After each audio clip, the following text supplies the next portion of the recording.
Assalamualaikum warahmatullahi wabarakatuh. Alhamdulillahirrabbilalamin. Wabihi nasta'inu ala umuri dunia waddin. Salatu wassalamu ala asyrafil anbiya wal mursalin. Sayyidina Muhammadin wa ala alihi wa ashabihi wa man tabi'ahum bi ihsanin ila yaumiddin.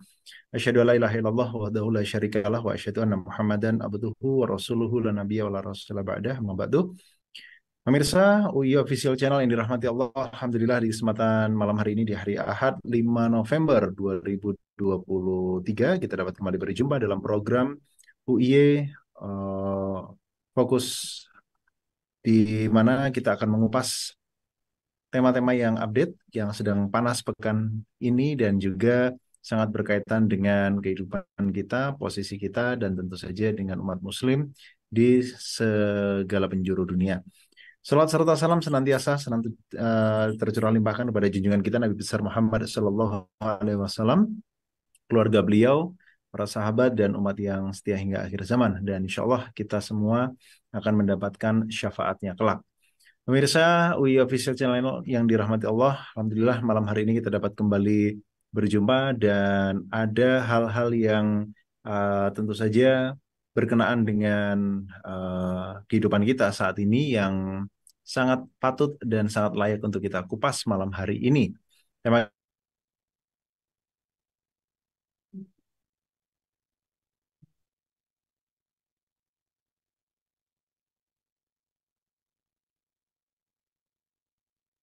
bagi saudara-saudara kita di Palestina, di salah satu wilayah yang atau tanah yang sangat dirahmati oleh Allah, yaitu negeri Syam.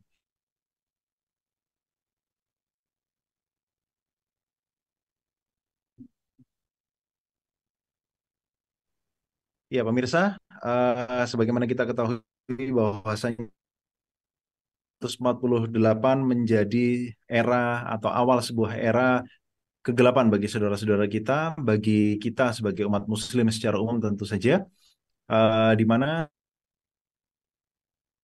menancapkan kakinya, mulai menancapkan hegemoninya di tanah Palestina. Tentu saja entitas Yahudi Zionis ini hingga hari ini sebagaimana kita ketahui belum selesai menjajah dan melakukan genosida di sana. Oleh karena itu tema kita di kesempatan malam hari ini akan membahas hal-hal seputar itu dan hal-hal yang mengiringi opini-opini serta propaganda-propaganda yang ada di media yang itu ternyata atau sayangnya menjadi sebuah penyesatan. Nah, Alhamdulillah telah hadir bersama kita yang akan menemani kita untuk mengkaji tema tersebut di kesempatan malam hari ini. Ada guru kita, ada Ustadz kita, Kiai kita. Yang pertama adalah Kiai Sidik Aljawi. Assalamualaikum warahmatullahi wabarakatuh, Kiai Sidik. Waalaikumsalam warahmatullahi wabarakatuh. Ya, Alhamdulillah. Apa kabar, Kiai? Alhamdulillah sehat walafiat. Sehat-sehat ya. Ini kemarin saya memantau nih, sepertinya baru perjalanan panjang ini, Kiai Sidik. Iya, iya, iya, iya. Iya, sudah fit lagi ya sepertinya malam hari ini. Iya, alhamdulillah. Alhamdulillah.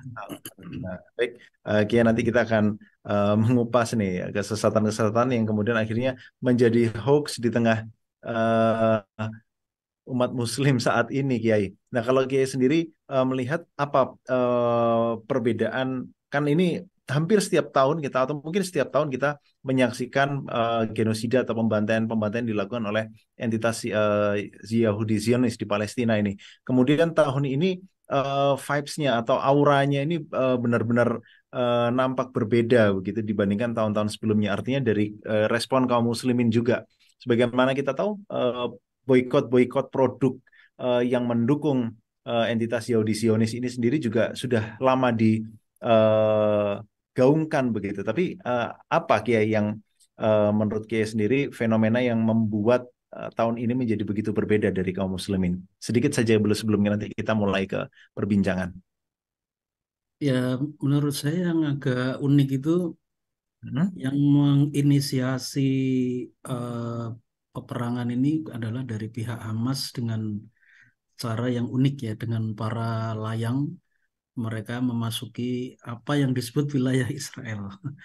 Ya, ini menurut Hmm. saya kan akhirnya menimbulkan persepsi bahwa yang memulai itu adalah Hamas dan dia menyerang orang sipil gitu kan. Nah, itu saya kira Hmm. yang kemudian dimanfaatkan oleh sebagian orang untuk mengecam Hamas bahwa dia menyerang orang sipil, menyerang perempuan, Hmm. dan seterusnya. Itu saya kira itu. Kalau sebelumnya kan biasanya dari pihak Israel misalnya dia apa ya namanya, misalnya di Baitul Maqdis kan beberapa waktu yang lalu dia melarang orang sholat segala macam. Jadi inisiasinya biasanya dari mereka.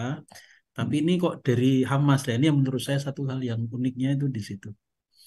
Hmm, iya iya, karena memang tahun-tahun sebelumnya nampak dari Zionis terlebih dahulu yang melancarkan serangan kayak ya. Ya, tapi tahun ini Iya, iya. Hamas terlebih dahulu. Baik, nanti kita akan kupas lebih lanjut Kiai. Sekarang berikutnya saya ke Bung Hasbi Aswar. Assalamualaikum warahmatullahi wabarakatuh, Bung Hasbi. Assalamualaikum warahmatullahi wabarakatuh, Mas Iya, Tias. Alhamdulillah sehat-sehat. Ini backgroundnya gelap sekali nih, Bung. Alhamdulillah, luar biasa. Memang sengaja, Mas Tias. Oh, iya, sebagai pengamat internasional, Bung Hasbi, sebelum nanti kita diskusi lebih lanjut, apa yang menjadikan fenomena tahun ini, apa, kalau boleh dibilang pertempuran yang terjadi di salah satu negeri Syam ini berbeda di mata Bung Hasbi? Baik, Mas Tias. Yang pertama, eh, sejak perang terakhir ya, tahun 1973 sampai sekarang, Mm-mm, Israel itu atau entitas Yahudi itu tidak pernah mendapatkan serangan yang sedemikian dahsyat gitu, sampai kurang lebih 6.000 rudal yang ditembakkan dan tembus ya. mm-mm, Dan tembus masuk ke ke Israel dan itu ya, menggempar ya di dalam negeri gitu sampai banyak yang berlarian pergi gitu dari mm-mm, Israel. Tidak pernah sebelumnya, Bung Dias, itu satu. ya, Yang kedua, tidak pernah sebelumnya jumlah korban dalam mm, perang itu sebesar itu, ya, 1.400 ya. Itu pun saya curiga sampai sekarang 1.400 itu mungkin tidak diupdate untuk mm, kepentingan strategi perangnya Zionis gitu. Karena ya, kalau nambah terus, eh, malah akan semakin kelihatan bahwa Zionisme ini kalah atau entitas Israel ini kalah gitu dalam perangan ini. mm-mm, Dan itu akan menjatuhkan moral. Tapi terlepas dari itu, poin yang kedua adalah tidak pernah dalam sejarah, apalagi ini dilakukan oleh kelompok ya, bukan mm-mm, negara gitu. Tidak pernah dalam sejarah sebanyak itu korban yang jatuh. Biasanya ketika terjadi serangan-serangan roket itu tidak sampai ribuan seperti ini, mm-mm, rudal ya, tidak sampai ribuan dan itu biasanya hancur di udara gitu dengan kekuatan apa kubah besi ya pertahanan Iron Domes-nya betul. Israel. Dan Mm-mm, selama ini Israel itu sudah merasa di atas angin, apalagi sampai hari ini itu Israel dianggap atau menjadi negara yang kuat ya secara teknologi kemiliteran begitu pertahanan karena selalu disupport oleh Amerika Serikat. Dan Israel juga sudah di atas angin. Kenapa? Karena 2-3 tahun terakhir ya, uh, upaya untuk normalisasi dengan negara Arab itu juga berlanjut terus. Bahkan di awal tahun misalnya kita bisa melihat Saudi itu sudah ada olahragawan Israel yang datang ke sana gitu. Bahkan uh, menuju tanda-tanda normalisasi gitu. mm-mm, Jadi seolah-olah Israel itu sudah sangat aman karena negara-negara Arab sudah menuju normalisasi secara keseluruhan dengan Israel begitu, apalagi Mesir, Turki itu sudah lama kan, Jordan sudah lama, ya, Suriah yang dianggap sebagai musuh begitu, tapi mm, Suriah juga sudah hancur lebur dengan perang lebih 10 tahun kurang lebih. oke, Jadi Israel itu sudah berada di atas angin dan merasa aman. Nah gitu. mm-mm, mm, Ternyata bisa diberikan shock terapi oleh mm, Hamas dengan serangan itu. Dan iya, ini iya, pernah terjadi sebelumnya. Dan itu yang membuat akhirnya terjadi tanda kutip ini ya semacam kekagetan yang luar biasa di internal Israel yang itu yang membuat akhirnya uh, ini juga yang poin yang ketiga ini iya, yang membuat akhirnya serangan Zionis ke Gaza itu menjadi membabi buta dan sangat luar biasa gitu. Nah, mm, kenapa membabi buta bahkan sampai hari ini mungkin besok ya ini kalau mm, saya melihat kan rata-rata 500-an per hari gitu. Jadi ya, kita menghitung 2 hari sudah naik 1.000. Dan sekarang besok mungkin sudah 10 ribuan orang, Bung Dias. Nah, kenapa bisa semembabi buta itu gitu? Zionis, bahkan Amerika juga mengirimkan kapal perangnya ke sana, kemudian bahkan menaikkan bantuan, ya. Tiba-tiba Biden mengusulkan untuk memberikan bantuan lebih dari 10 miliar dolar gitu. Kenapa demikian? Karena Hmm. eh, apa namanya? Ada ketakutan yang sangat besar bahwa ketika Hamas ini tidak dihancurkan sampai ke akar-akarnya, Hmm. sampai terowongan-terowongannya dihancurkan semua, maka ini akan menjadi alarm buat Hmm. masa depan Israel gitu. Dan ini Ya. tidak pernah terjadi dalam sejarah. Ini juga saya amati di lembaga-lembaga think tank di Yerusalem, ya, di Israel begitu. Dan mereka juga mengatakan hal yang sama bahwa Hamas ternyata belajar dan bahkan beradaptasi terhadap sistem pertahanannya Israel. Jadi kalau Israel punya ini dan itu, Hamas mencari cara atau celah supaya tetap bisa membangun kekuatannya tanpa bisa diendus atau tanpa bisa dilacak oleh Israel. Salah satunya misalnya salah satu data ya menyebutkan bahwa eh, Hamas itu memiliki terowongan sampai ratusan kilometer di bawah Gaza. Kilometer artinya itu tidak mungkin. Nah, Hmm. ini kalau menurut saya ini adalah bentuk ketakutan yang sangat luar biasa besar oleh Israel ketika Hamas itu membesar. Kenapa demikian? Karena kita tahu kalau kita lihat peta misalnya, Israel ini adalah sebuah entitas yang sangat kecil sekali gitu. Kalau kita lihat misalnya peta di Google Map, itu Ya. jarak antara Gaza dan Tel Aviv itu cuma 70 kilometer, Bung Dias. Oke. Dan ketika rudal ditembakkan, misalnya kalau Hamas semakin kuat gitu, semakin banyak rudalnya dan semakin kuat, maka Hamas bisa saja kemudian di beberapa tahun yang akan datang itu, kalau misalnya Israel tidak berhasil menghancurkan Hamas ini misalnya, maka ini akan menjadi alarm dan tanda kematian atau lonceng kematian buat Israel. Oke. Bisa saja semakin puluhan ribu gitu, semakin banyak rudal yang akan ditembakkan ke sana.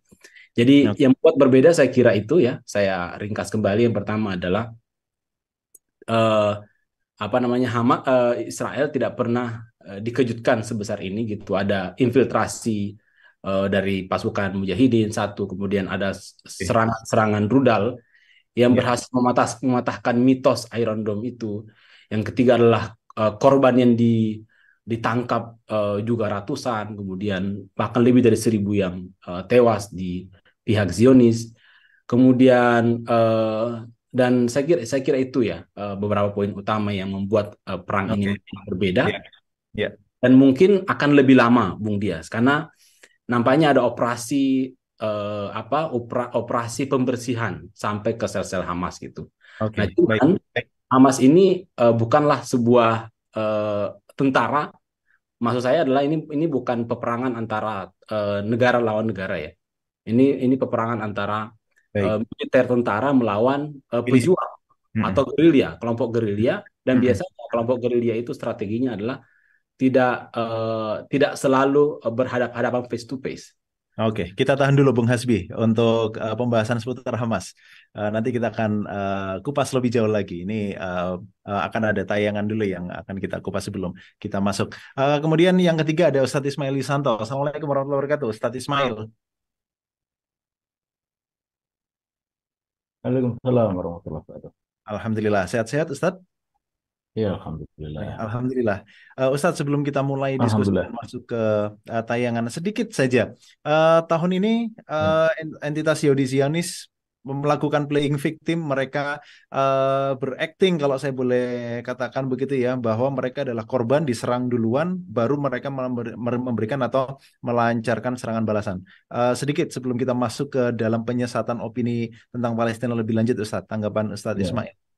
Ya, kalau betul dia menyerang karena diserang, kenapa dia menyerang juga tepi barat?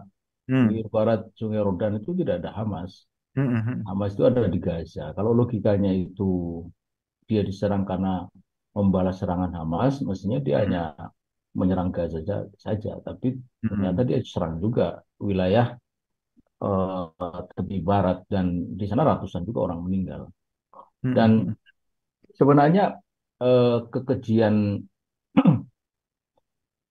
Zionis Yahudi itu lebih tampak sebelum ini itu di tepi barat, karena di tepi barat itu dia terus melakukan penggusuran, eh, penghancuran rumah-rumah Palestina, pembangunan pemukiman baru, perluasan pemukiman lama, Mm-mm. lalu memasang apa barier, lalu poin kontrol sedemikian sehingga pergerakan orang-orang Palestina di tepi barat itu menjadi sangat sulit Mm. gitu. Jadi itu hari-hari mereka lakukan meskipun tidak ada serangan terhadap Israel. Artinya sebenarnya kalau diukur dari siapa melakukan apa, Mm. itu jelas statistik menunjukkan bahwa Israel itu jauh lebih sering melakukan tindakan kekerasan, kezaliman, Yeah. penyerangan, penggusuran, pembunuhan ketimbang apa yang baru saja mereka alami, Mm. serangan terhadap Hamas. Mm. Jadi jelas sekali itu playing victim. Lagi pula kan perang itu tidak hanya dilihat secara spot padanya, lalu eh, yang punya itu tiba-tiba mukul yang rampok gitu. Mm. Lalu yang rampok bilang bahwa aku balas karena aku dipukul gitu. Lalu orang menyalahkan yang mukul, ya itu kan konyol gitu. Jadi Yeah. saya kira itu logika logika yang sangat naif, tetapi ternyata meskipun itu logika yang naif, masih saja ada orang yang percaya gitu. Mm, Jadi ya. sama naifnya dengan yang membangun logika itu. Oke, baik. Baik, Ustadz Hmm. Ismail, nanti kita akan berdiskusi lagi. Dan pemirsa, sebelum kita masuk ke diskusi kita dan obrolan kita, perbincangan kita malam hari ini, eh untuk Anda yang belum subscribe, silakan subscribe, nyalakan lambang notifikasinya agar Anda bisa update dengan konten-konten terbaru dari UI Official Channel, karena dalam satu pekan akan ada banyak sekali konten terbaru, baik itu video maupun short. Kemudian like video-video di UI Official Channel serta share linknya agar banyak manfaat yang bisa dirasakan oleh lebih luas orang lagi. Baik, kita saksikan terlebih dahulu sebuah tayangan pengantar diskusi kita malam hari ini. Ini dia tayangan. Sejak tahun 1940-an, gerakan Hamas juga difitnah sebagai gerakan buatan Barat demi memudahkan perampasan tanah Palestina. Ada pula yang menyebut bahwa perampasan tanah Palestina adalah konflik Palestina saja, bukan urusan agama dan negara lain. Di samping itu, solusi dua negara semakin vokal disuarakan oleh dunia internasional, sedangkan negeri-negeri Islam terkesan diam dan menyerahkan urusan ini kepada PBB. Lantas, bagaimana kita sebagai Muslim menjawab penyesatan opini seputar Palestina? Pemirsa, temukan jawabannya dalam fokus reguler UI Official Channel. Menjawab penyesatan di seputar Palestina. Baik pemirsa, demikian tadi tayangan pengantar kajian kita malam hari ini. Saya ke Ustadz Sidik terlebih dahulu. Nah, ini baru resminya, pembukaan resminya. Nah, itu di layar Anda baru muncul layar kuningnya, frame kuningnya baru muncul ya. Assalamualaikum warahmatullahi wabarakatuh, Kiai Sidik. Waalaikumsalam warahmatullahi Iya, wabarakatuh. alhamdulillah. Kiai, bagaimana jika ada yang mengatakan bahwa ya di Palestina ini yang terjadi ya tidak ada sangkut pautnya dengan agama, kemudian bukan hal-hal yang terkait dengan agama juga, dan ya hoax-hoax seputar itu. Tanggapan dari Ustadz Sidik untuk mengawali perbincangan kita malam hari ini, Ustadz. Ya, memang itu ada sebagian kita dari umat Islam yang mengatakan ini bukan perang agama gitu ya. Jadi perang yang tidak ada hubungannya dengan agama. Nah, ini menurut saya ini tidak benar ya. Jadi baik dari pihak Yahudi sendiri maupun kita kaum muslimin itu ada motif-motif agama atau hal-hal yang terkait dengan agama yang kemudian menjadi pemicu atau salah satu pemicu dari konflik yang ada sekarang. Jadi dari Yahudi, pihak Yahudi sendiri. Jadi pihak Yahudi sendiri itu kan ada kelompok Zionis yang Hmm. sebenarnya ini kalau menurut para rabi-rabi Yahudi itu Zionis ini orang ya istilahnya apa ya? Orang yang non religius ya. Jadi Oh. kalau yang religius itu ya yang sekarang itu disebut disebut Yahudi Ortodoks. Ortodoks. Sementara pendiri-pendiri Israel, negara Israel atau apa yang disebut Israel itu non-religius gitu. Jadi alasannya gini. Jadi saya pernah mengikuti video yang itu wawancara dari orang Yahudi Ortodoks ya, namanya eh, Rabbi, sebentar saya agak lupa namanya. Jadi dia spokesman of the Naturai Karta. Jadi jubir dari kelompok Yahudi namanya Naturai Karta. Nanti kalau namanya ingat saya sebut namanya agak susah. Jadi Yisrael Dovid Weiss ya, ingat saya. Yisrael Dovid Weiss, S-nya double. Jadi dia mengatakan gini. Jadi sebenarnya menurut ajaran agama Yahudi itu tidak ada kewajiban menegakkan daulah Yahudiyah. Jadi the Juden Stat itu sebenarnya nggak ada bid'ah itu gitu. Kalau bahasa kita umat Islam itu gitu. Jadi agama Yahudi itu menurut Rabi tadi namanya Yisrael Dovid Weiss, the spokesman of Naturai Karta, itu saya lihat di channel Let Al-Quran Speak ya. Dia mengatakan agama Yahudi itu tidak ada kewajiban menegakkan daulah Yahudi atau negara Yahudi gitu.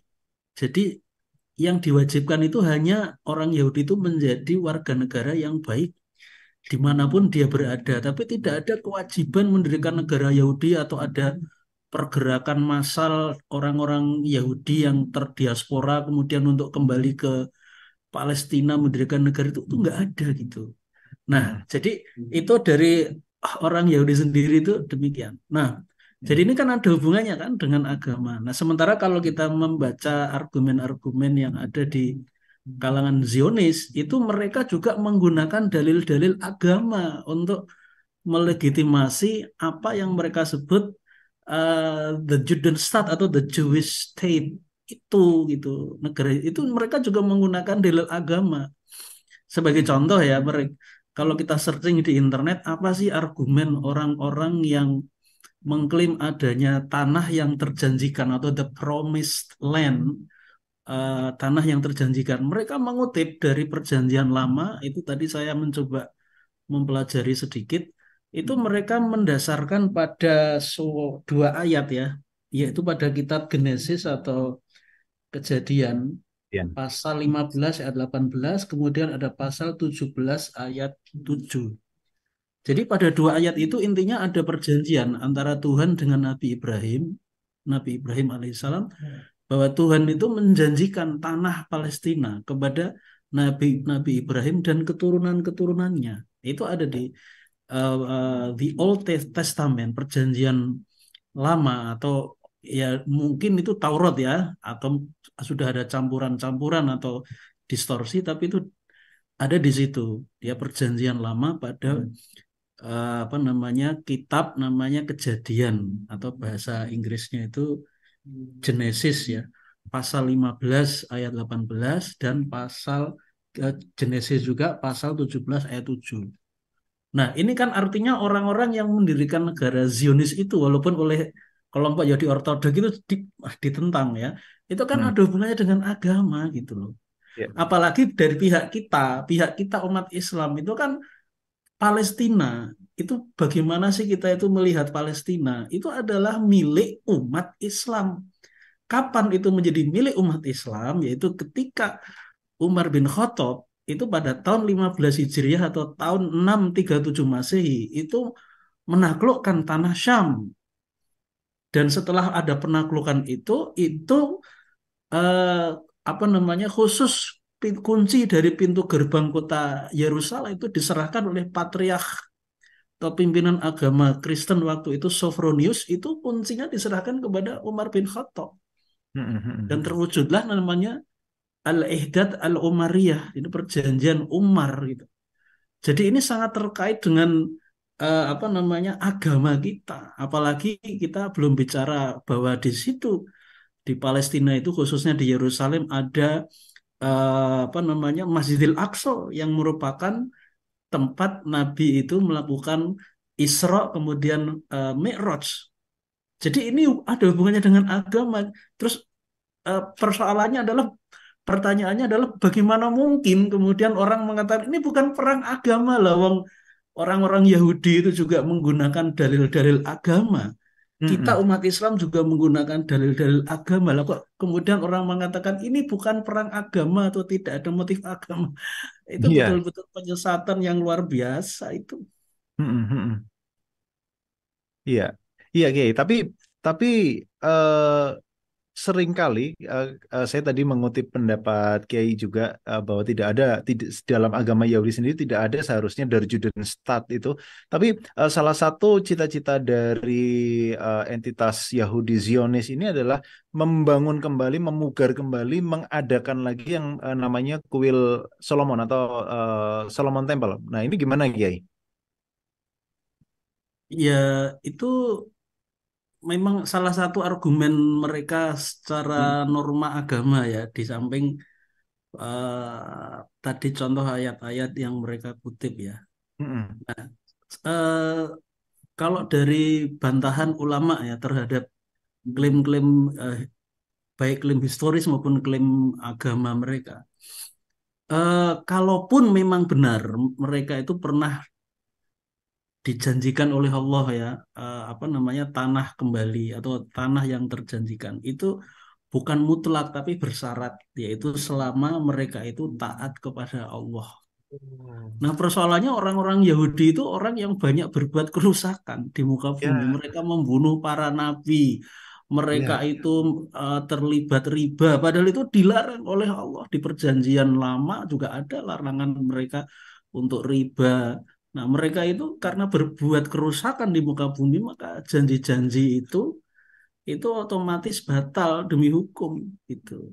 Dan klaim-klaim mereka itu, apalagi kalau ditinjau secara Islam ya, mereka kan mendasarkan pada Taurat ya, padahal Taurat itu termasuk Injil juga, Ya. Perjanjian Baru, the New Testament itu sudah mengalami distorsi atau istilah kita tahrif, perubahan, yaitu perubahan itu bisa perubahan secara harfi atau perubahan eh, kalimat bunyinya, termasuk tahrif secara maknawi, ya, pemaknaan baru yang itu berbeda dengan teks yang ada, ya. Jadi saya Mm-mm. kira demikian. Iya, berarti kaum muslimin yang selama ini mungkin seringkali mengatakan oh yang terjadi di Palestina itu bahkan ini influencer juga ya.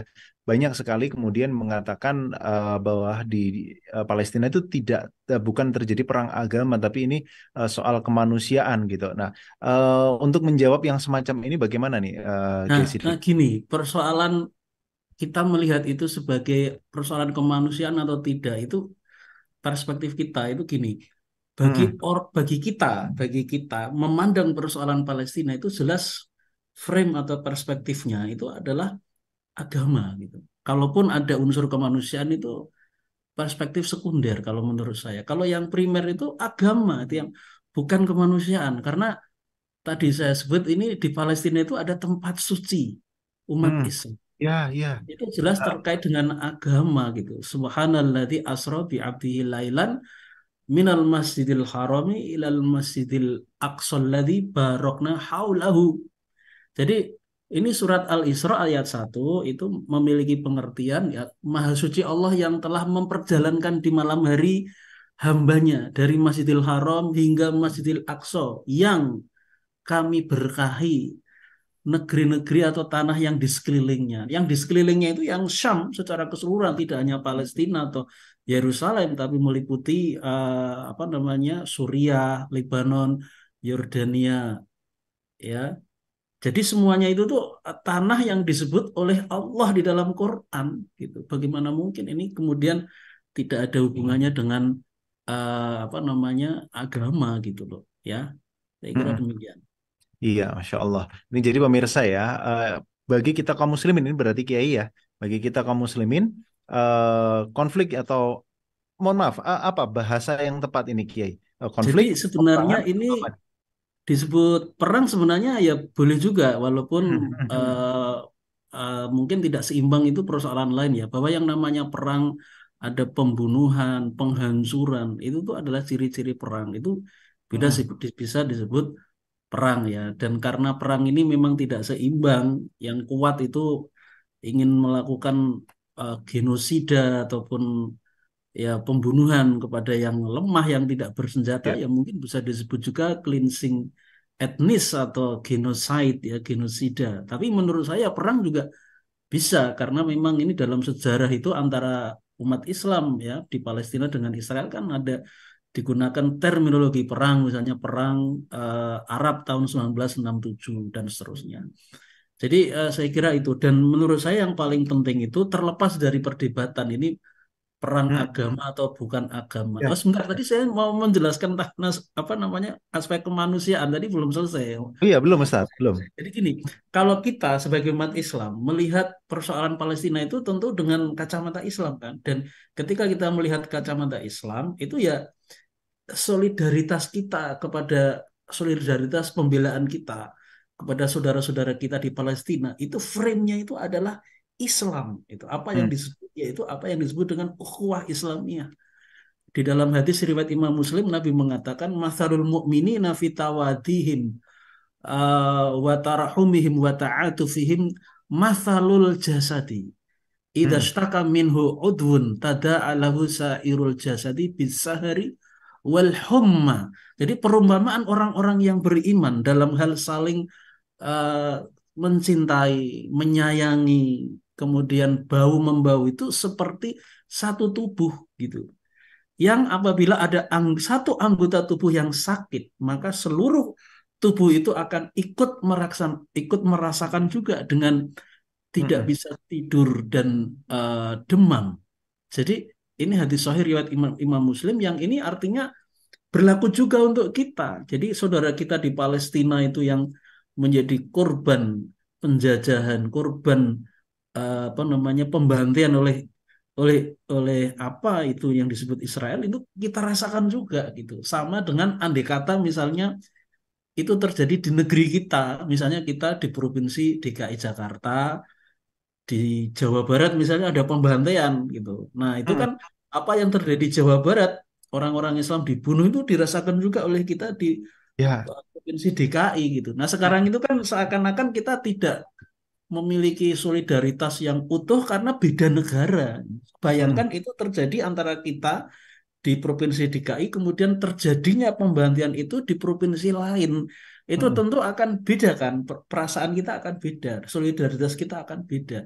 Dengan alasan ini ada beda negara, beda pemerintahan dan sebagainya. Nah, seharusnya solidaritas atau perasaan kita kepada saudara-saudara kalau kita di Palestina itu frame-nya frame agama, bukan Ya. kemanusiaan gitu. Nah, kalau yang disebut kemanusiaan itu mungkin begini perspektifnya.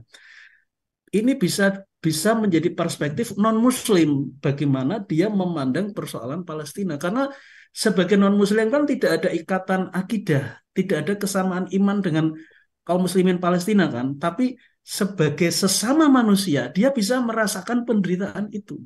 Jadi Hmm. saya pernah melihat wawancara saudara apa namanya saudara tirinya perempuan nih, Perdana Menteri Tony Blair dulu itu ada jurnalis yang namanya Lauren Lauren Booth ya. Lauren Booth itu perempuan jurnalis dari Inggris terkenal. Dia sekarang sudah masuk Islam, tapi ketika dulu masih Kristen, dia masuk Islam tahun 2011 atau 2012.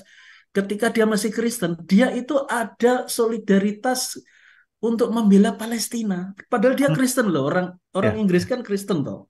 Hmm. Lalu atas dasar apa dia itu kok mempunyai rasa solidaritas kepada kaum muslimin di Palestina? Kan nggak mungkin dia mengatakan nih ukhuwah Islamnya, kan nggak mungkin, Hmm. karena kesamaan akidah kan nggak mungkin. Dia mengatakan itu didorong oleh rasa kemanusiaan saya. Nah, Hmm. jadi perspektif kemanusiaan itu bisa menjadi cara pandang orang-orang yang non muslim. Tapi kalau bagi kita, ya yang paling utama itu bukan kemanusiaan gitu, tapi ini adalah ukhuwah Islamiyah, karena kita ini dengan saudara seagama, seiman, itu harus memiliki kepedulian, solidaritas. Kalaupun ada cara pandang kemanusiaan itu sifatnya sekunder seperti yang saya katakan tadi. Hmm. Demikian. Terima kasih. Iya, iya. Jadi itu soal kemanusiaan seperti itu ya. Tapi kalau dari eh, sudut pandang kaum muslimin, nah kalau sekarang ini, Kiai, kita bagi kaum muslimin yang sudah paham, baru belajar, dan yang awam. Nah, mereka masih memandang ini sebagai bagian dari masalah kemanusiaan. Bahkan tidak walaupun tidak banyak Kiai, tapi ada gitu ya umat Muslim yang mereka sudahlah nggak pernah baca buku, nggak ngerti tentang sejarah, kemudian mereka mengatakan ya Israel itu mempertahankan dirinya, atau Zionis Yahudi ini mempertahankan wilayah mereka begitu. Nah, ini bagaimana Kiai? Ya, jadi kalau yang belum belajar ya tentu tidak bisa ya apa namanya dia mempertahankan ya pemahamannya, karena pemahaman bagi orang-orang yang mau belajar tentu masih belum lengkap, belum sempurna. Hmm. Apalagi di kalangan non-Muslim ya, yang Ya. melihat semata-mata ini dengan kacamata lugu, itu bisa menganggap itu kan serangan, kan inisiasinya dari Hamas kan, itu dari Israel, sehingga ini Hmm. bisa dianggap ini yang Israel itu adalah korban ya. Nah, sebagai contoh itu di media internasional itu kan ada Justin Bieber ya. Justin Bieber itu dia sangat mengkritik sekali yang namanya Hamas itu. Kenapa Anda kok menyerang orang-orang yang tidak berdosa kan gitu. Wah, itu dikritik balik sama jurnalis Inggris tadi yang namanya Lauren Booth itu. Dia mengatakan Justin Bieber, "Shh, quiet, you don't know anything." Jadi dia itu Ya. menyuruh diamlah kamu. Wahai apa namanya Justin Bieber, diam kamu. Kamu tuh nggak ngerti gitu.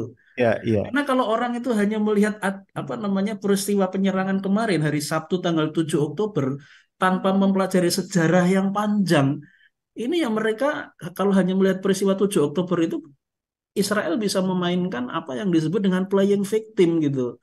Dia mencari simpati dengan cara itu, tapi kan nggak bisa, kita ibarat melihat sinetron tuh nggak bisa di serial nomor kesekian, ini serial nomor berapa gitu loh. Ya, ya. Israel itu kan berdiri tidak sejak kemarin, jadi harus dilihat sejak awal. Begitu tahun 48 misalnya terjadi peristiwa yang namanya Nakba. Itu pada tahun itu berdiri proklamasi negara Israel. Apa yang terjadi? Itu mereka mengusir sekitar 1 juta kaum muslimin di Palestina supaya tempat itu kosong, lalu orang-orang Yahudi yang berimigrasi itu menempati tanah-tanah itu. Itu kan nggak diketahui oleh orang-orang Justin Bieber yang bodoh, yang tidak tahu sejarah kan, gampangnya gitu. Ya, makasih. Baik, baik, terima kasih Kiai. Nanti ini ada pertanyaan untuk Kiai, tapi nanti karena pertanyaannya seputar solusi. Nah, biasanya solusi itu di akhir-akhir. Mohon izin saya berpindah sebentar ke Bung Hasbi. Ya, Bung Hasbi. Nah, melanjutkan yang tadi Bung, seputar Hamas ini ya, seputar Hamas, banyak juga hoax-hoax yang beredar gitu ya, dan ini sayangnya membuat perpecahan di tengah-tengah kaum muslimin. Seperti contoh, jangan apa namanya percaya sama Hamas. Hamas itu bentukan Israel. Hamas itu bentukan Zionis. Pemimpinnya tinggal di hotel mewah di Qatar. Nah, boleh dijelaskan tentang Hamas, Bung Hasbi? Baik, Bung Dias, ini memang hal yang sensitif ya. Ya. Tapi saya punya satu buku Bung Dias yang membahas spesifik tentang Hamas ini, sudah diterjemahkan dalam bahasa Indonesia ya, tentang studi gerakan Islam, dan di situ juga salah satu dibahas mengenai Hamas gitu. Ya. Jadi banyak pengamat ya, termasuk bahkan orang IDF sendiri atau pihak keamanan Israel sendiri mengatakan bahwa Hamas itu bentukannya Israel gitu. Tapi ini banyak ditentang sebenarnya pendapat ini. Banyak ditentang karena memang tidak ada kontribusi langsung ya. Dalam arti tidak ada kontak fisik, tidak ada proses langsung negosiasi, pertemuan, kemudian mendirikan Hamas rame-rame, kemudian dibuat peresmian begitu bersama Israel. Tidak begitu sebenarnya faktanya. Iya, iya. Seorang petinggi juru bicara Hamas juga misalnya dalam sebuah wawancara ya, saya kutip di buku itu juga mengakui bahwa Hamas ini pengakuannya juru bicaranya ya, Hamas di Jordan kalau tidak salah. Beliau mengakui sendiri bahwa Hamas itu di era awal terbentuknya itu dibiarkan oleh Israel untuk ada gitu. Jadi sebenarnya begini, poinnya sebenarnya bukan Hamas diciptakan oleh Israel, tapi sebenarnya poinnya adalah Hamas itu diberikan ruang oleh Israel untuk terbentuk gitu. Karena di era itu tahun 1980-an yang populer dan dianggap mengancam itu adalah PLO itu atau Hmm. Fatah itu ya. Ya. Yang Arafat itu waktu itu yang terkenal yang dianggap mengancam eh, kepentingan atau mengancam Israel gitu. Dan strategi Israel untuk menghadapi PLO itu salah satunya adalah dengan memecah belah atau menggunakan politik adu domba gitu. Nah, eh, yang berpotensi untuk dibiarkan muncul dan menjadi pesaingnya PLO itu dalam perspektif Israel adalah Hamas gitu. Kemudian Hmm. akhirnya Hamas itu tanda kutip ya diberikan ruang Iya. oleh Israel untuk berkembang gitu. Jadi sebenarnya bukan diciptakan, tapi itu diberikan ruang oleh Israel untuk berkembang gitu. Sampai akhirnya juga dilarang tahun 1989, Mm-mm.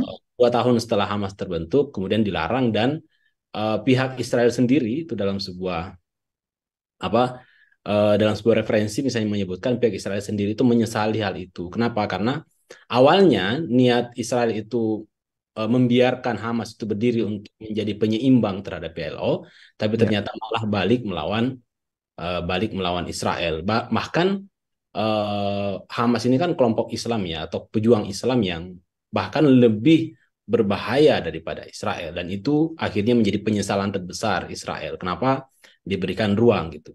Jadi konteksnya di sini Bung Dias. Nah, Hmm. kenapa Hamas itu bisa menjadi muncul di era itu? Karena tahun 1940-an sampai sekarang Ikhwanul Muslimin di Palestina itu memang punya pengaruh yang besar ya gitu. Mm-mm. Tapi kebanyakan gerakan Ikhwanul Muslimin itu lebih kepada gerakan-gerakan sosial dan pendidikan gitu. Sangat Mm-mm. sangat di akar rumput gitu kira-kira. Cuman pas apa namanya? Pas muncul pergerakan-pergerakan atau pas Israel semakin Israel semakin brutal, kemudian terjadi perubahan gerakan dari Ya. gerakan yang sifatnya sosial menuju kepada gerakan perlawanan. Nah, konteksnya begitu, Bung Dias ya. Mm-mm. Tapi ya, itu poin yang pertama. Poin yang kedua, saya kira tidak ada persoalan ya ketika misalnya ini bukan suatu hal yang baru dalam sejarah gitu. Ketika muncul sebuah kelompok yang dibiarkan oleh penjajah dan kemudian balik menyerang penjajah itu sendiri. Ini sama dengan Al-Qaeda misalnya dalam perang Afghanistan, ya. Al-Qaeda itu banyak didukung oleh Amerika Serikat. Bahkan ada juga yang mengatakan Al-Qaeda itu diciptakan oleh Amerika kan. Dan itu juga sebenarnya keliru gitu. Ini bukan diciptakan tapi didukung karena pada saat itu Afghanistan diduduki oleh Soviet dan kemudian Amerika bermusuhan dengan Soviet dan yang melawan langsung Soviet waktu itu adalah para mujahidin gitu Mm-mm. di Afghanistan sehingga Amerika punya kepentingan di sana dan kemudian memberikan dukungan walaupun Ya. bukan dukungan langsung ya tapi melalui Pakistan dan Arab Saudi. Ini sama juga dengan misalnya TNI kita, Bung Dias hari ini. TNI itu Ya. kan sejarahnya dari tentara pembela tanah air ya, yang Mm. dibentuk oleh Jepang pada saat menjajah Indonesia gitu. Ya. Tapi kemudian berubah menjadi menjadi kekuatan yang melawan Jepang sendiri. Jadi ini Mm-mm. konteksnya dalam banyak sejarah ini banyak terjadi. Nah, cuma menurut saya gagasan-gagasan atau narasi-narasi yang muncul sekarang untuk mengatakan bahwa ini Hamas ini ciptaan Israel. Ini menurut saya ini memang tujuannya bukan tujuan ini ya politis ya untuk melemahkan atau untuk membuat kita itu menjadi pesimis terhadap Hamas dan kemudian tidak dan bahkan berdampak kepada ya kita akhirnya tidak peduli terhadap saudara-saudara kita yang sedang ada di Palestina yang sedang dibantai hari ini gitu. Mm-mm. Iya, iya. Berarti tentu tentu kita tidak boleh menilai bahwasanya kemudian jika Hamas pernah diberi ruang oleh Zionis Yahudi, kemudian layak begitu kemudian dikatakan bahwa ini adalah sandiwara atau dramanya Zionis terhadap dunia begitu Bung Haswi ya. Betul sekali, betul sekali. Malah pihak Zionis sendiri sangat menyesali hal ini karena Hmm. yang menjadi musuh terbesar sampai hari ini Zionis itu adalah Hamas gitu kan atau sayap militernya Brigade Al-Qassam walaupun memang ada banyak kelompok-kelompok jihad yang lain di Palestina, ada kelompok jihad Islam Palestina gitu. Tapi yang paling menakutkan, yang paling besar, sekitar 30.000 pasukan itu ya, yang kita bisa lihat di media itu dari Hamas gitu. Dan Hamas ini memiliki cabang-cabang gitu. Maksudnya dia secara politik diakui oleh banyak negara. Di Qatar misalnya bisa melakukan diplomasi di luar untuk menggalang dukungan. Saya kira Hamas memiliki banyak kekuatan atau banyak sumber-sumber kekuatan yang bisa mendukung perjuangannya gitu. Iya, iya, iya. Nah, lantas begini, Bung Hasbi, ada juga opini atau framing yang kemudian mengatakan bahwasanya dengan melakukan penyerangan kemarin itu ya, kurang lebih berarti 1 bulan yang lalu, bukankah kemudian Hamas ini akhirnya mengorbankan rakyat Palestina itu sendiri, Bung Hasbi? Ya, saya kira dimanapun itu, atau maksudnya dalam sejarah penjajahan itu ya pasti akan seperti itu ya. Sebelum Indonesia merdeka, saya kira sudah ribuan orang Indonesia yang meninggal gitu. Dengan tokoh-tokohnya kan, ada gerakan Pangeran Diponegoro, ada gerakan Imam Bonjol, Patimura, kemudian Sisingamangaraja, kemudian di Sulawesi ada Sultan Hasanuddin, dan lain sebagainya. Saya kira itu ada banyak sekali nyawa yang harus dikorbankan gitu. Tapi ya seperti itulah memang dinamika dalam perjuangan atau dalam perlawanan dalam melawan penjajah. Nah, Hamas ini siapa sebenarnya ya? Banyak yang kita tuh terkesan ketika kita menyebut kata Hamas, kita terkesan bahwa Hamas itu adalah kelompok yang lain gitu. Padahal Hamas itu siapa? Hamas itu orang-orang Gaza sendiri kan, orang Palestina sembah gitu ibarat. Dan tidak ada solusi lain gitu. Dunia juga tidak ada yang menolong ya. Dunia cuma menolong pada saat mereka sudah digempur, kemudian bantuan masuk. Itu saja gitu.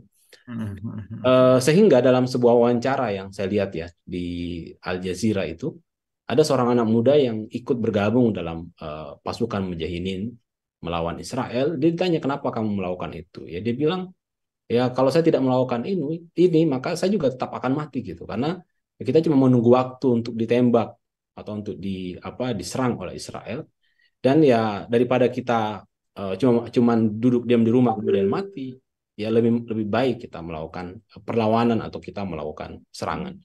Jadi semuanya bukan kesalahan Hamas, Bung Dia, saya kira ya. Jadi saya kira kita tuh kadang-kadang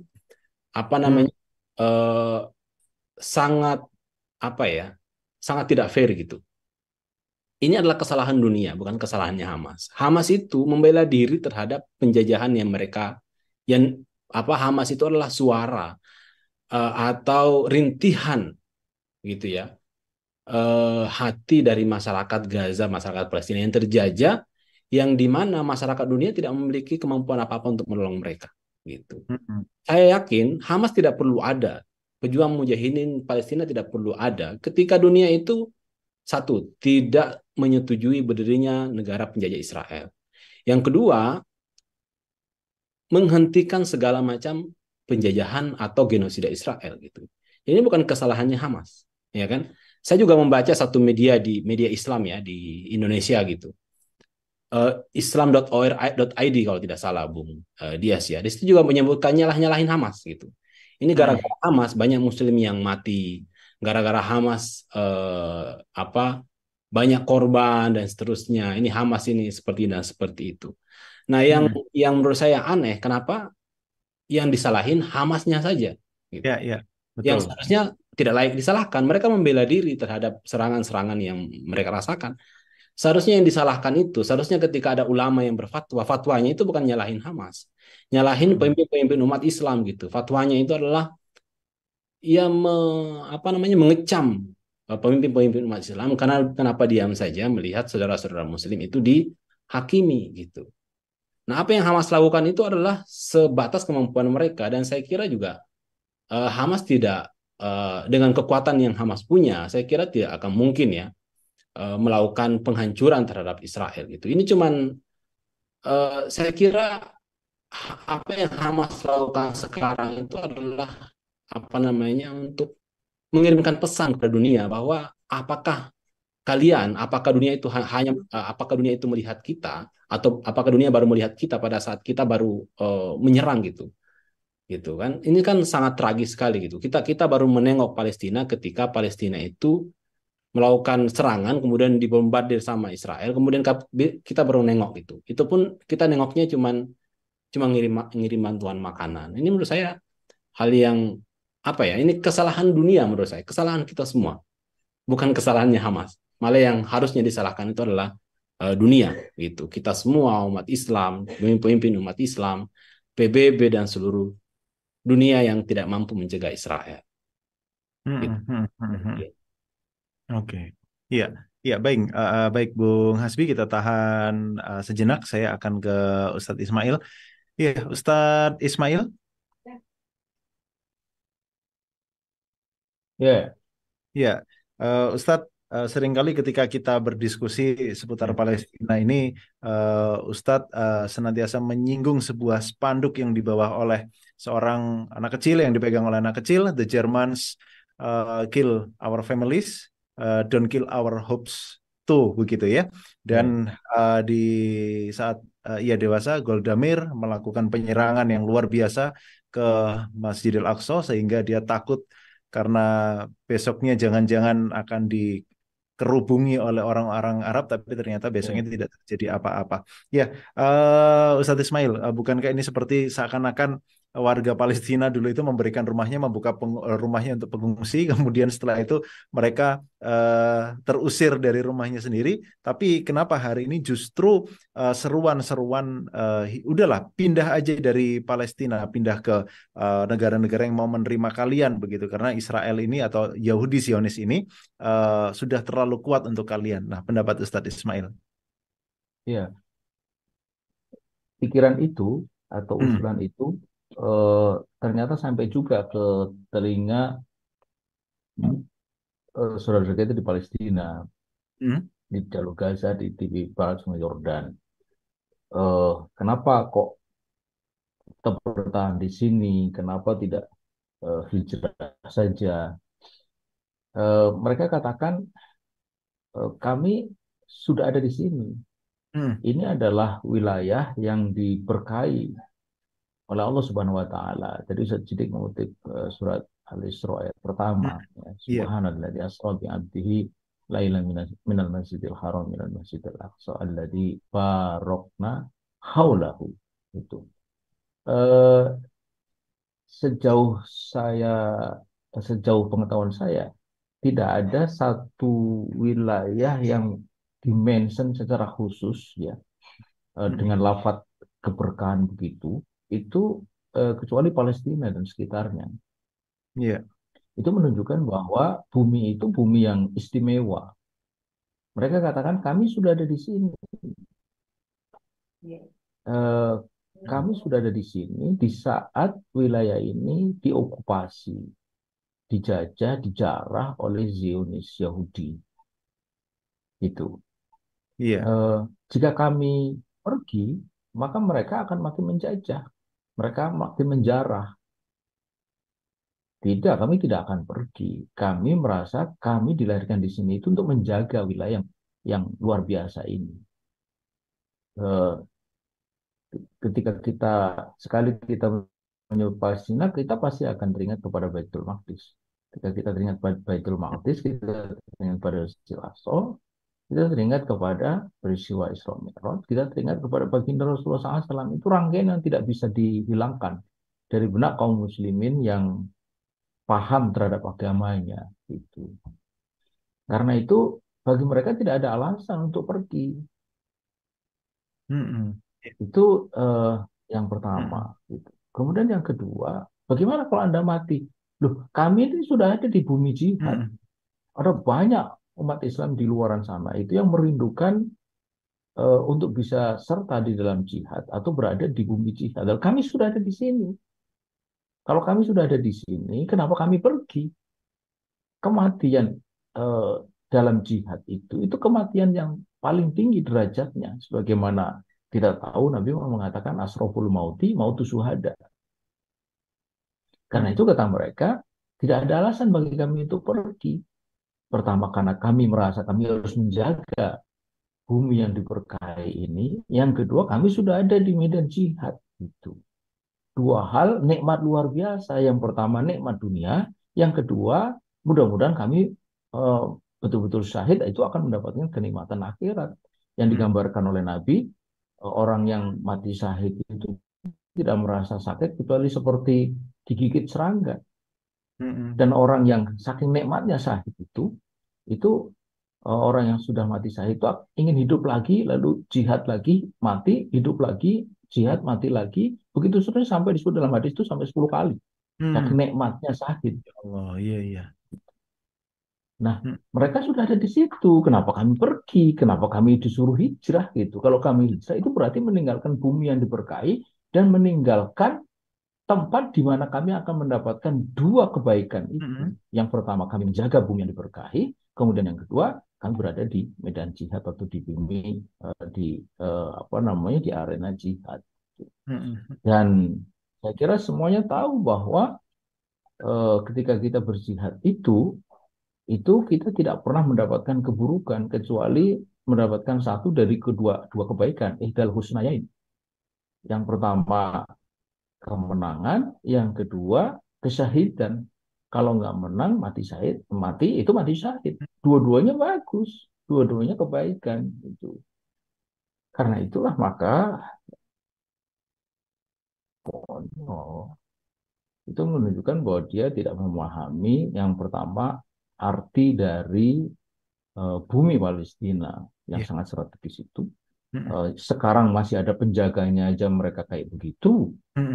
Gimana kalau tidak ada yang menjaga di situ? Tidak ada yang mempertahankan. Israel itu punya rencana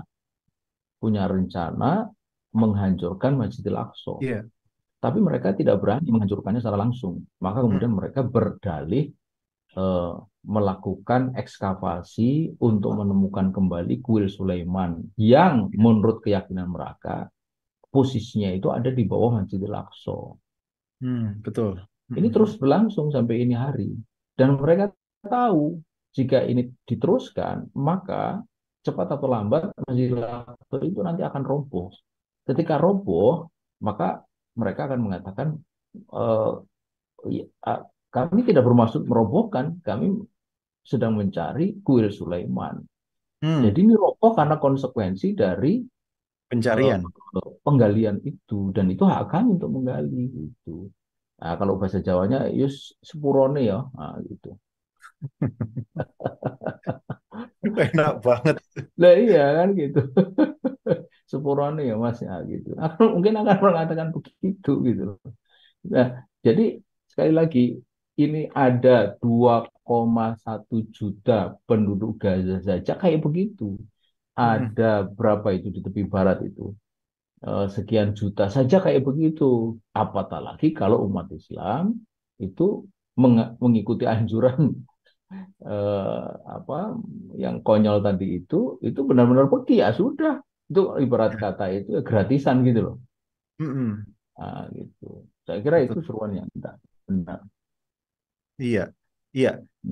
Dan kemudian ini Ustadz Ismail. Nah banyak kalangan gitu ya. Ya ini entah dari mana kemudian mereka. Apakah kemudian mereka fansnya Justin Bieber yang tadi disampaikan oleh KSID gitu, atau memang mereka hidupnya sama dengan Justin Bieber, nggak pernah belajar tentang Islam, nggak pernah belajar tentang sejarah ini. Nah. Di kalangan kaum muslimin sendiri juga muncul pesimisme, mana mungkin kita menang, kita udah berapa tahun dijajah di sana, lagi Zionis Yahudi ini didukung oleh Barat, ngapain kita harus capek-capek melawan, udahlah nyerah aja misalnya gitu. Two nation state misalnya Ustaz. Two state solution. State solution ya. Kalau kita punya sikap seperti itu, malu kita terhadap Theodor Herzl. Ketika dia melansir ide Der Judenstaat, the Jewish state, negara Yahudi itu sangat banyak orang-orang Yahudi yang menganggap bahwa Theodor Herzl itu bermimpi. Mimpi. Mengapa? Karena ide atau gagasan negara Yahudi sama sekali tidak punya dasar, Mm-mm.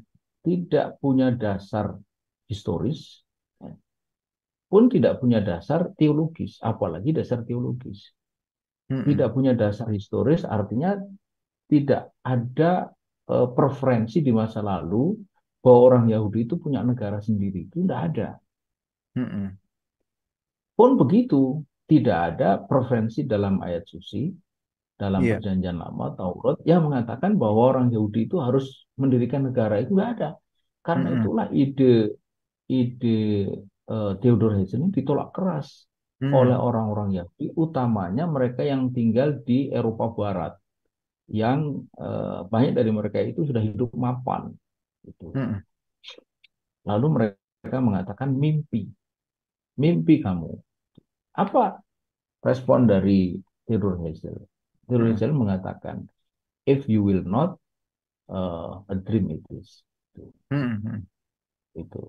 Uh, If you believe, apa? it's not If you will, it is it. not dream.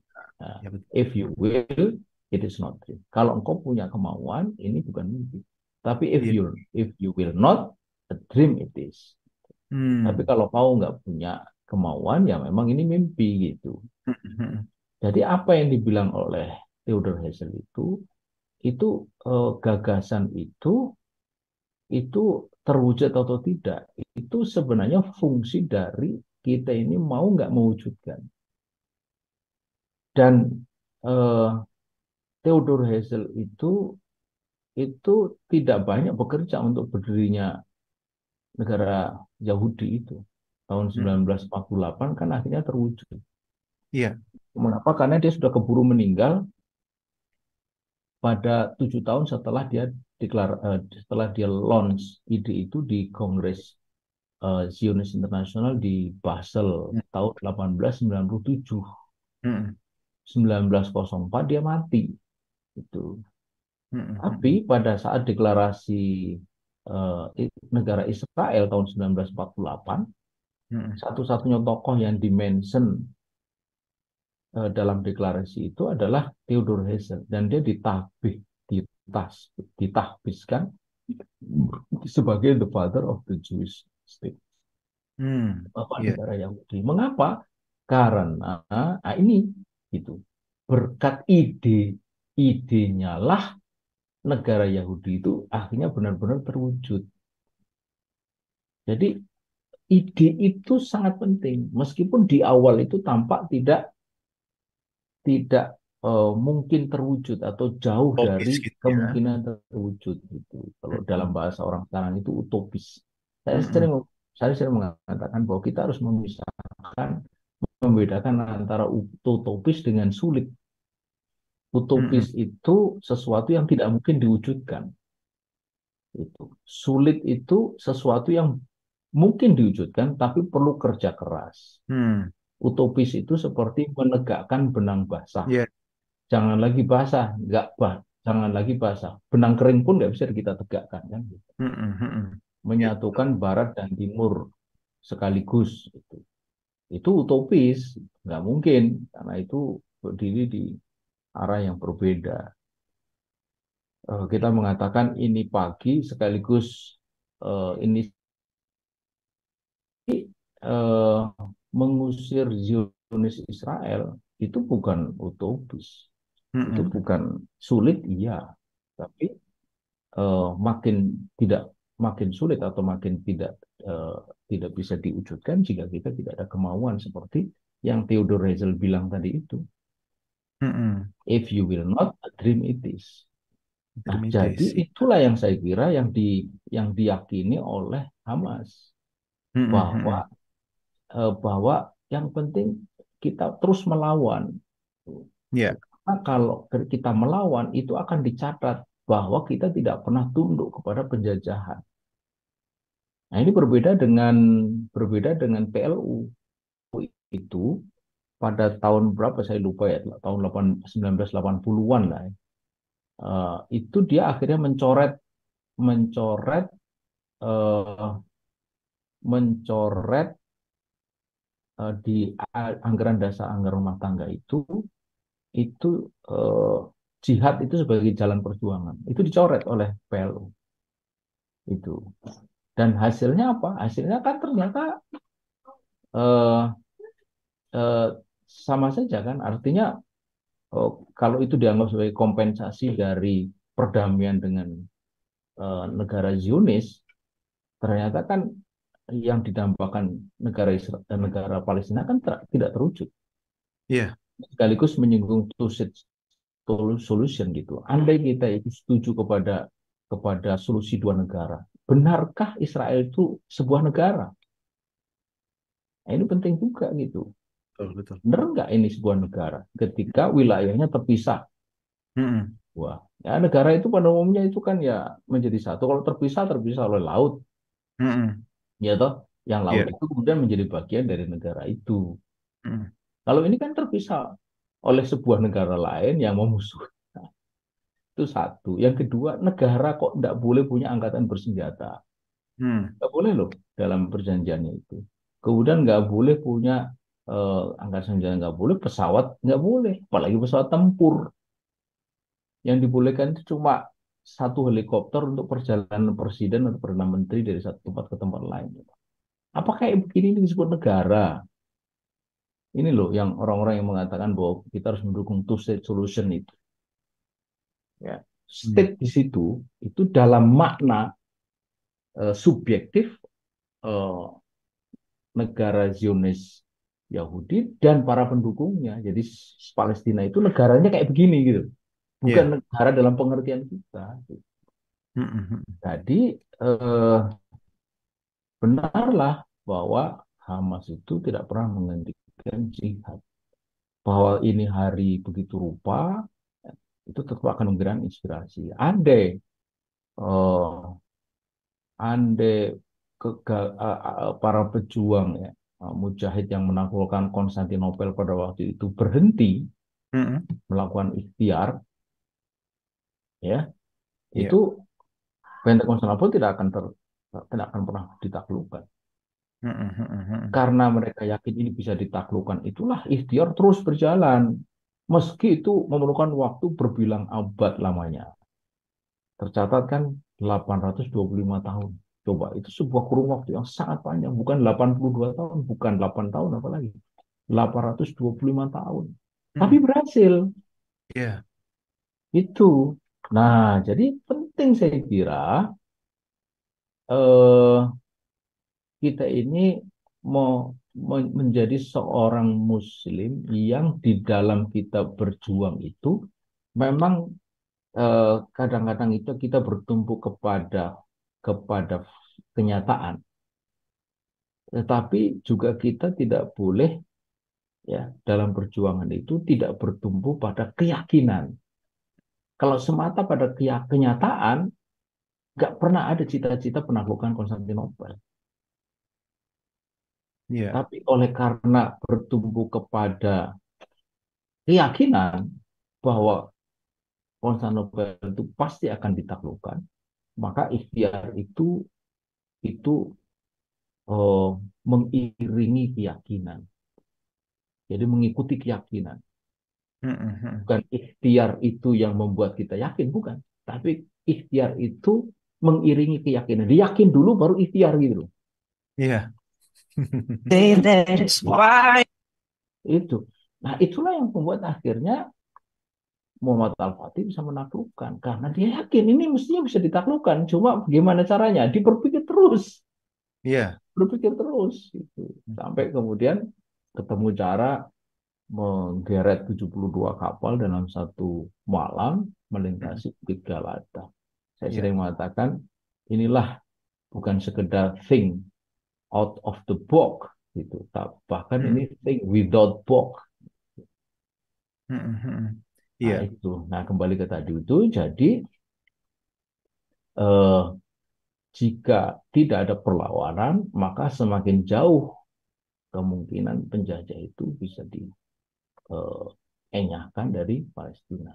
Dengan perlawanan saja begitu, apalagi jika tidak.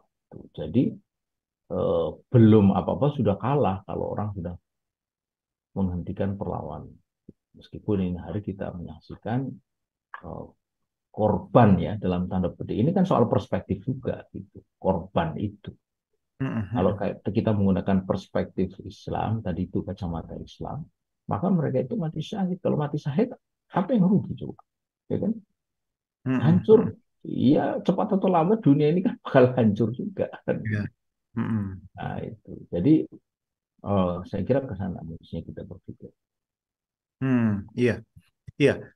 Ini Ustaz. Kemudian kalau hari ini kita merasa inferior karena Iya, Zionis ini sudah iya, menginjakkan kakinya sejak 1948, kemudian iya, kayaknya nggak ada kesempatan bagi kita untuk menang dan lain iya, sebagainya. Sebenarnya jalan keluar paling mudah yang bisa kita lakukan hari ini, kalau kita ngomong kita ini berarti seluruh kaum muslimin iya, termasuk sah iya, iya, pemerintahnya segala iya, itu, paling mudah itu gimana sih Ustaz? iya.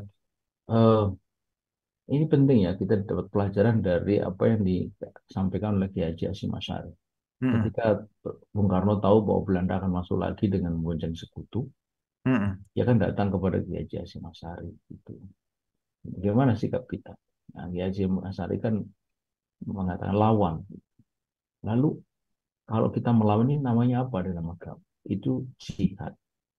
Gitu. Jadi Kiai Haji Asy'ari itu mengajarkan kepada kita hal penting. Yang pertama adalah bahwa selalu kita menggunakan cara pandang Islam di dalam kita menghadapi satu masalah, menilai keadaan dan mencari solusinya berdasarkan sikap kita kepada ajaran Islam. Eh, Mm-mm. kalau kita ini, kalau tidak didasarkan kepada Islam, tapi didasarkan kepada sesuatu selain Islam, mungkin akan berpikir, Belanda loh ini, sama Iya, sekutu lagi gitu. Kita baru negara baru merdeka, nggak punya apa-apa, masih lemah. Ini kan baru berapa bulan kan? iya. Agustus, September, Oktober baru 2 bulan loh. Itu. Mm. Tapi bagi Kiai Haji Asy'ari tidak, ini harus dilawan. Gitu. Dan hukumnya wajib. Lalu dikatakan hukumnya apa? Kalau orang mati mengusir orang kafir, mati syahid. Dan itulah yang kemudian menjadi cikal bakal lahirnya resolusi jihad, dan resolusi jihad itulah yang kemudian eh, memicu eh, perlawanan luar biasa arek-arek Surabaya, bahkan umat Islam secara keseluruhan. Ya. Kalau di majalah atau di koran KR itu 60 juta umat Islam di Indonesia itu siap jihad fisabilillah. Itu disebutkan di situ di koran itu. Yang kemudian berpuncak pada perobekan bendera merah putih biru di Hotel Oranye menyisakan merah putih. Dan itu yang kemudian diperingati sebagai Hari Pahlawan. Nah, jadi eh, apa cara pandang Islam itu penting dalam kita menilai satu keadaan, termasuk apa yang sedang terjadi di Palestina ini. Bahwa ini hari itu ada ketidakseimbangan dan sebagainya, itu iya. Tapi sebenarnya kan bukan soal ketidakseimbangan. Sebenarnya kan ada potensi untuk melakukan perlawanan. Apa kalau tadi ditanyakan? Itu kirim pasukan, tentara. Loh, dunia Islam sekarang itu 1,7, kalau menurut Pew Research Center itu bahkan lebih dari 2 miliar. Andai 1% saja itu menjadi pasukan, menjadi tentara, itu sudah berapa? Itu sudah 1,7, sudah 17 juta. 17 juta. 3 negara saja, ya Mesir, Turki, Indonesia itu 3 juta kurang lebih tentara. Lawan negara yang sak cuprit penduduknya cuma 7, sekian juta. Mm-mm. Coba bagaimana bisa 1,7 miliar keok melawan negara sak cuprit begitu 7 juta. Loh, tapi kan dia didukung oleh Eropa Barat, didukung oleh Amerika. Mm. Loh, iya, situlah kalau Israel saja didukung oleh Amerika dan negara Eropa Barat, kenapa Palestina didukung oleh dunia Islam? Kalau Harusnya dunia berarti Islam kan begitu. pasti akan, loh iya, mereka aja terang-terangan mendukung kok, yang ini kok Mm-mm. tidak. Kan aneh. Mm-mm. Iya, Terus apa gunanya itu tentara? Punya gunanya ya. membeli senjata mahal-mahal itu kalau nggak dipakai. Nah, kapan dipakai? Mm. Ke perang. Mm. Nah, kapan perang? Loh ini sekarang jadi perang. Ya kan? Aneh malah. Palestina Ya. itu yang bantu Korea Utara, Mm-mm. Rusia, ya kan? Ya. Mm-mm. Cina, yang tegas-tegas mengecam Israel, mengecam Barat itu kan tiga negara itu. Mm-mm. Mm-mm. Dunia Islam nggak ada. Kirim Mm. bantuan pun juga, ya toh. Nah, Iya. jadi Ada yang kirim bantuan itu kain yang paling kafan, Ustaz. iya. Mm-mm. Jadi kirim bantuan kain kafan, kemudian di negaranya diadakan konser di saat saudaranya sedang Nah, dibombardir itu begitu, ada dia. loh, Ustaz. Iya, itu yang memprihatinkan. Iya, iya. Lantas ini satu hal, Ustaz. Hmm. Sebenarnya ketika seorang pemimpin negara itu sudah menyatakan, oke, eh, sekian batalion berangkat, begitu kan? Kapal induk misalnya Hmm. berangkat, begitu. Itu kan sebenarnya mudah sekali, Hmm. Ustaz. Nah, lantas Hmm. apa ya? Membuat atau apa yang harus kita lakukan hari ini agar hal itu bisa terjadi, begitu? Nah, disitulah pentingnya umat itu menyerukan kepada pemimpin, kepada Hmm. kepala negara untuk bertindak itu. Hmm. Nah, tapi ini hari kita sayangkan Hmm. seruan-seruan itu tidak tidak mengarah ke sana, Hmm. ya. Nah, misalnya kita lihat eh, aksi tadi pagi, Ya. Hmm. sejauh kita ikuti kan nggak ada seruan untuk mengirimkan pasukan ke sana. Betul, betul. Ya, prihatin ya membela ya mengirimkan bantuan ya, tapi bantuan itu untuk korban. Sementara yang menimbulkan korban tidak ada tindakan. Padahal Hmm. dunia tahu kalau ada orang yang jahat, ya, maka orang yang jahat ini harus dihadapi. Ya. Kalau dia pakai eh, pedang, ya harus pakai pedang juga untuk mengatasinya. Kalau pakai senjata juga. Kalau mereka pakai tentara juga. Ya. Itu sudah rumus umum. Kalau dia pakai pistol, kita pakai pisau, itu nggak masuk akal. Gitu.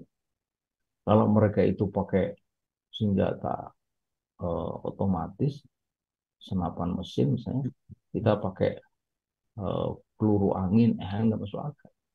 Itu Hmm. namanya tidak sungguh-sungguh menyelesaikan masalah. Gitu. Ya. Ya, iya, iya, iya. Nah, Baik. itu. Jadi Hmm. seruan itu yang tidak ada. Akibatnya Hmm. kemudian pemerintahan di negeri Muslim itu seperti tidak mendapatkan tekanan dari dalam, dari rakyatnya. Mereka lebih tunduk kepada para tuan-tuannya itu yang selama ini mendukung kekuasaannya. Iya, Iya, akhirnya baik. hanya prihatin-prihatin. Hmm, hmm, hmm, hmm.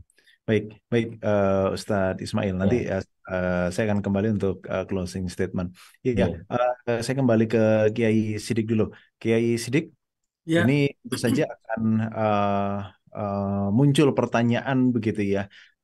Kemudian ketika seorang muslim atau banyak kaum muslimin saat ini di dunia begitu yang belum memiliki kesepakatan tentang sebuah solusi. Contoh dari Ustadz Ismail tadi, kirim pasukan sekian juta pasukan itu tentu saja bisa melumat Yahudi Zionis yang ada di sana, atau mungkin bahasa yang sering kali Ustadz Ismail pakai itu, kita kencingin aja Zionis itu tenggelam begitu. Tapi kenapa Wah, tidak ya. ada yang menyerukan itu begitu? Nah, Ya. lantas hari ini menurut Kiai Sidik bagaimana sikap kita untuk menimbulkan atau memunculkan satu kesepakatan bersama untuk membumi hanguskan Yahudi Zionis itu? jadi sebelum kita memberikan solusinya itu Hmm? seperti apa? Menurut saya itu kita perlu mengkritik solusi-solusi yang mungkin itu secara syariat itu bagus ya, tidak ada masalah, tapi Hmm. secara strategis itu tidak tepat. Jadi ada solusi yang kalau ibarat penyakit itu solusi yang tidak mengobati sebab penyakit yang sesungguhnya, tapi hanya mengobati dampak-dampak dari adanya penyakit. Jadi Oh. misalnya orang terkena penyakit AIDS ya, itu kan sebab yang sesungguhnya itu kan adanya virus HIV. Hmm. Nah, harusnya solusi hakiki untuk penyakit AIDS itu adalah membasmi virus HIV itu, bukan menghilangkan dampak-dampak dari adanya virus HIV. Karena kan dampak-dampak itu nampak sebagai fenomena misalnya orang flu atau mungkin demam sebagai gejala-gejala dari Hmm. orang kena sakit AIDS kan. Nah, sekarang itu solusi yang diberikan seperti mengirim bantuan kemanusiaan, Iya. makanan, obat-obatan itu solusi pada dampak Hmm. atau akibat dari sesuatu yang ini harus kita selesaikan gitu. Jadi ibarat orang kena penyakit AIDS itu bukan solusi untuk menghilangkan virus HIV atau membasmi virus itu, tapi Hmm. hanya dampak-dampaknya saja yang sekarang ini diatasi gitu.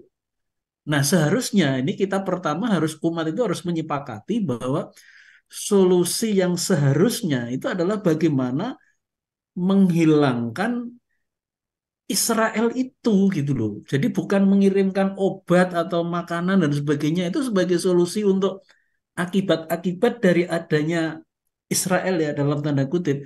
Ya itu bolehlah, itu memang juga wajib ya, tapi ada yang lebih wajib lagi, yaitu keberadaan Israel itu sendiri. Itu yang sebenarnya itu solusi yang hakikinya itu bagaimana menghilangkan itu gitu. Nah, Hmm. Islam itu sebenarnya memberikan solusi, ada yang solusi yang seperti tadi, solusi terkait dampak itu memang Islam itu juga mewajibkan untuk tolong menolong, ta'awanu alal birri wa taqwa ya dan seterusnya. Tapi Islam itu juga punya solusi hakiki yang mengarah pada sumber penyakit, sumber persoalan, yaitu ada dua kata kunci. Yang pertama adalah jihad fisabilillah. Dan yang kedua adalah jihad itu disempurnakan dengan keberadaan negara khilafah. Sehingga nanti jihad itu akan dipimpin oleh sebuah negara. Nah, yang pertama, kenapa itu jihad? Karena sebenarnya yang terjadi adalah negeri Islam, Palestina, itu diserang. Bahkan tidak hanya diserang oleh Yahudi ya, Zionis ya, tapi tanah mereka itu diduduki, itu sudah lebih-lebih lagi. Ya. Dalam kondisi yang demikian, itu hukum jihad dalam pengertian perang itu fardu ain.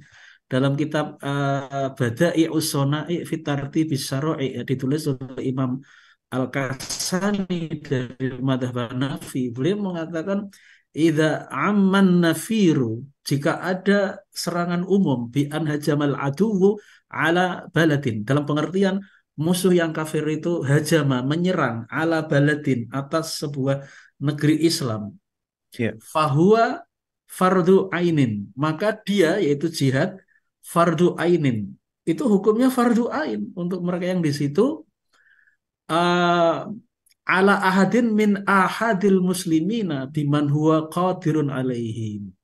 Jadi hukum jihad itu fardu ain untuk setiap-tiap orang yang ada di negeri itu yang diserang, khususnya mereka yang mampu. Nah, inilah solusi Islam yang dijelaskan oleh para fuqaha itu dengan jihad yang hukumnya fardu ain untuk negeri yang diserang dan fardu kifayah untuk negeri-negeri yang di dekat negeri itu. Jadi fardu kifayah untuk Suriah, Lebanon, Yordania, Mesir, Arab Hmm. Saudi, Qatar, dan seterusnya gitu.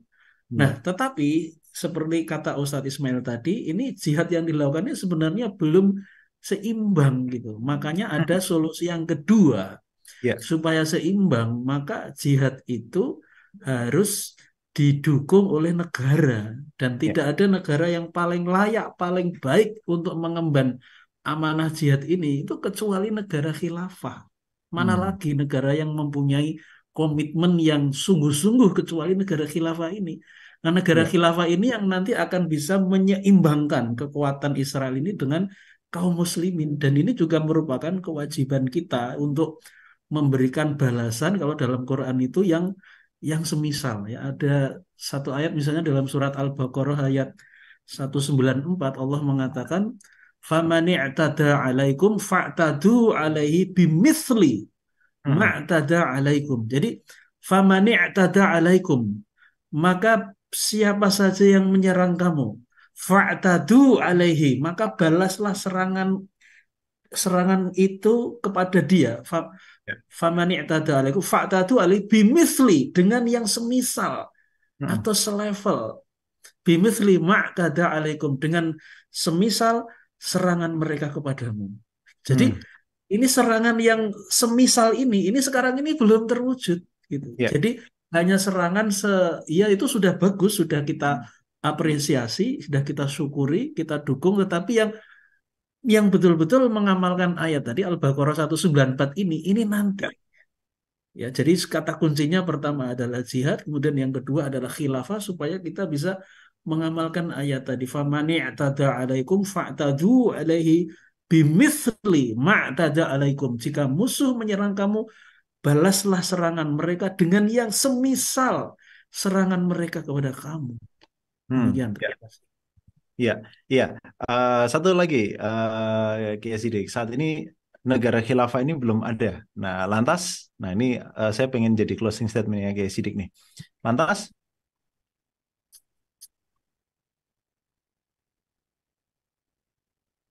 iya, Kiai. Ya, cek. Ya, ya.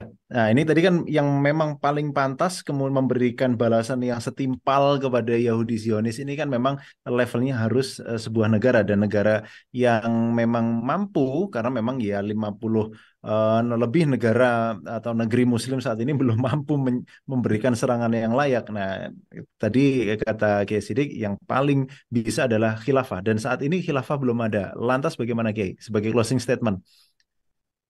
Ya, kita harus terus mengusahakan Oke. ya sebagai kewajiban syariah dan insya Allah itu akan terwujud karena ada Yes. bisyarah nabawiyah tentang terwujudnya khilafah untuk menghancurkan Israel gitu. Ya. Dalam sebuah hadis Masya Allah. Rasulullah itu menceritakan ya Rasulullah dalam satu hadis itu menceritakan Ya. perihal apa yang disebut dengan Imam Mahdi. Mm-mm. Nah, Imam Mahdi itu adalah khalifah, bukan khalifah yang pertama dari khilafah ala minhajin nubuwah. Khilafah yang akan ada setelah ini ya. Ya, tapi ada Imam Mahdi itu adalah khalifah yang kesekian kita tidak tahu, mungkin kedua, ketiga, keempat kita tidak tahu. Nah, itu diriwayatkan ketika Imam Mahdi itu muncul nanti pada suatu saat itu dia akan melakukan persiapan untuk berperang ya melawan apa yang disebut dengan Dajjal itu di kota Damaskus ya. Mereka sholat subuh di situ kemudian ada turun Nabi Isa, lalu mereka mencari Dajjal dan seterusnya yang intinya itu sebenarnya mengandung bisyarah nabawiyah bahwa di wilayah sekitar Palestina itu ya khususnya di Suriah itu merupakan tempat yang insya Allah nanti ada khalifah atau khilafah di situ. Insya Allah. Insya Allah. Ya berarti Palestina, Baitul Maqdis, Al-Aqsa ini nggak bisa bebas dengan sendirinya hanya dengan kita menanti, nggih, Kiai nggih? Iya, insya Allah harus kita upayakan ya, dengan menegakkan khilafah. Nah, Ya. nanti khalifah-khalifahnya itu salah satunya itu yang insya Allah akan membebaskan Baitul Maqdis dan Palestina dari cengkeraman Zionis Yahudi, insya Allah. Ya, dan semoga kita menjadi bagian dari upaya tegaknya khilafah itu, Kiai. Terima kasih, Kiai Sidik. Ya, berikutnya ke Bung Hasbi. Bung Hasbi, seputar penyerangan itu tadi. Sempat kemudian Hamas mengatakan kami belum butuh pasukan kalian begitu. Yang kami butuhkan adalah kalian bisa memikirkan tentang masa depan Baitul Maqdis atau Al-Aqsa atau Palestina ini. Pendapat Bung Hasbi. Baik, Bung Dia. Saya kira kalau ada kalimat begitu, poin pentingnya kan di kalimat yang kedua ya, bahwa kami tidak butuh kalian ikut, tapi yang kami perlukan adalah kalian memperhatikan Baitul Maqdis. Itu artinya kan ya Baitul Maqdis adalah Palestina sendiri gitu. Dan itu bahasa lain dari seharusnya umat Islam malah yang harus punya punya peran besar untuk membela kemuliaan kaum muslimin. Saya kira Hamas atau para mujahidin di Palestina tidak perlu teriak-teriak minta tolong. Saya kira itu sudah menjadi kondisi yang terjadi terhadap mereka itu seharusnya sudah menjadi sinyal buat kita kaum muslimin untuk menolong mereka gitu. Karena kita punya prinsip sebagai sebagai saudara gitu, saudara seiman ya, ukhuwah Islamiyah. Saya kira tidak perlu ada kata-kata minta tolong pada saat melihat saudara-saudara kita terzalimi, ya solusinya adalah menolong mereka. Nah, cuman ingin menyambung dari Kiai Sidik tadi ya, bahwa hal yang nyata yang bisa kita lihat di sini adalah bahwa perbedaan sikap sebuah negara terhadap perang ini itu sangat ditentukan oleh seberapa besar kekuatan yang mereka miliki. Gitu. Apa yang membuat Israel itu selalu di atas hukum selalu terlindungi dan selalu merasa aman, padahal jelas-jelas melakukan genosida dan melanggar berbagai macam hukum internasional, itu karena didukung oleh negara superpower yang kuat, yang menguasai dunia dengan militer di mana-mana, dengan ekonomi dan pengaruh politik di mana-mana gitu. Saya kira akhirnya sangat relevan sekali ketika umat Islam itu hari ini berpikir bahwa memang kaum muslimin harus punya backup kekuatan superpower juga gitu. Dan kekuatan superpower itu bukan lahir dari gagasan modern yang ada seperti ini, seperti gagasan liberal, kemudian globalisasi dan seterusnya gitu. Karena kegagalan dunia saat ini dalam menyelamatkan Palestina itu kan lahir dari sistem dunia yang didominasi oleh Barat, baik secara militer maupun ideologis gitu. Nah, saya melihat malah ke depan ini, walaupun tadi kayak Sidik menjelaskan bahwa ini adalah bagian dari bisyarah gitu ya, adalah janji Nabi bahwa akan tegak khilafah, kemudian umat Islam akan bersama-sama menghancurkan Zionis. Tapi saya melihat ke depan dunia atau publik dunia itu akan semakin tidak percaya gitu terhadap rezim-rezim yang berkuasa terhadap mereka, rezim-rezim yang berkhianat itu, dan gagasan-gagasan atau propaganda-propaganda gagasan yang mereka selalu sebarkan di tengah-tengah masyarakat gitu. Saya kira ke depan, dunia ke depan akan melihat ya, akan berubah gitu. Maksudnya publik itu akan semakin tidak percaya, dan saya kira peluang untuk perubahan besar ke arah Islam itu akan semakin besar. Karena tidak ada yang bisa diharapkan saat ini untuk membela kaum muslimin, untuk memperbaiki dunia, untuk melakukan amar ma'ruf nahi mungkar ya, kecuali datang dari kaum muslimin sendiri gitu. Dan terlihat juga Bung Dias ya, Turki itu beberapa dari 1 bulan terakhir itu keluar-keluarnya luar biasa kan. Sampai tadi itu saya baca Turki ingin membawa Israel ke Mahkamah Internasional gitu. Luar biasa. Tapi itu cuma lip service politik aja ya, karena ternyata berita yang lain menjelaskan bahwa minyak Israel, minyak dari Turki ke Israel, minyak itu masih tetap mengalir dari Turki ke Israel gitu. Dan selama 10 tahun kurang lebih ya, Erdogan juga memimpin Turki, juga hubungan dengan Israel juga sangat-sangat erat sekali. Nah, publik dunia akan melihat itu semua gitu, bahwa baik itu Saudi, kemudian Turki, Mesir, semua itu ternyata mereka itu cuma bisa berbicara, itu pun sebenarnya menyembunyikan topeng asli mereka gitu.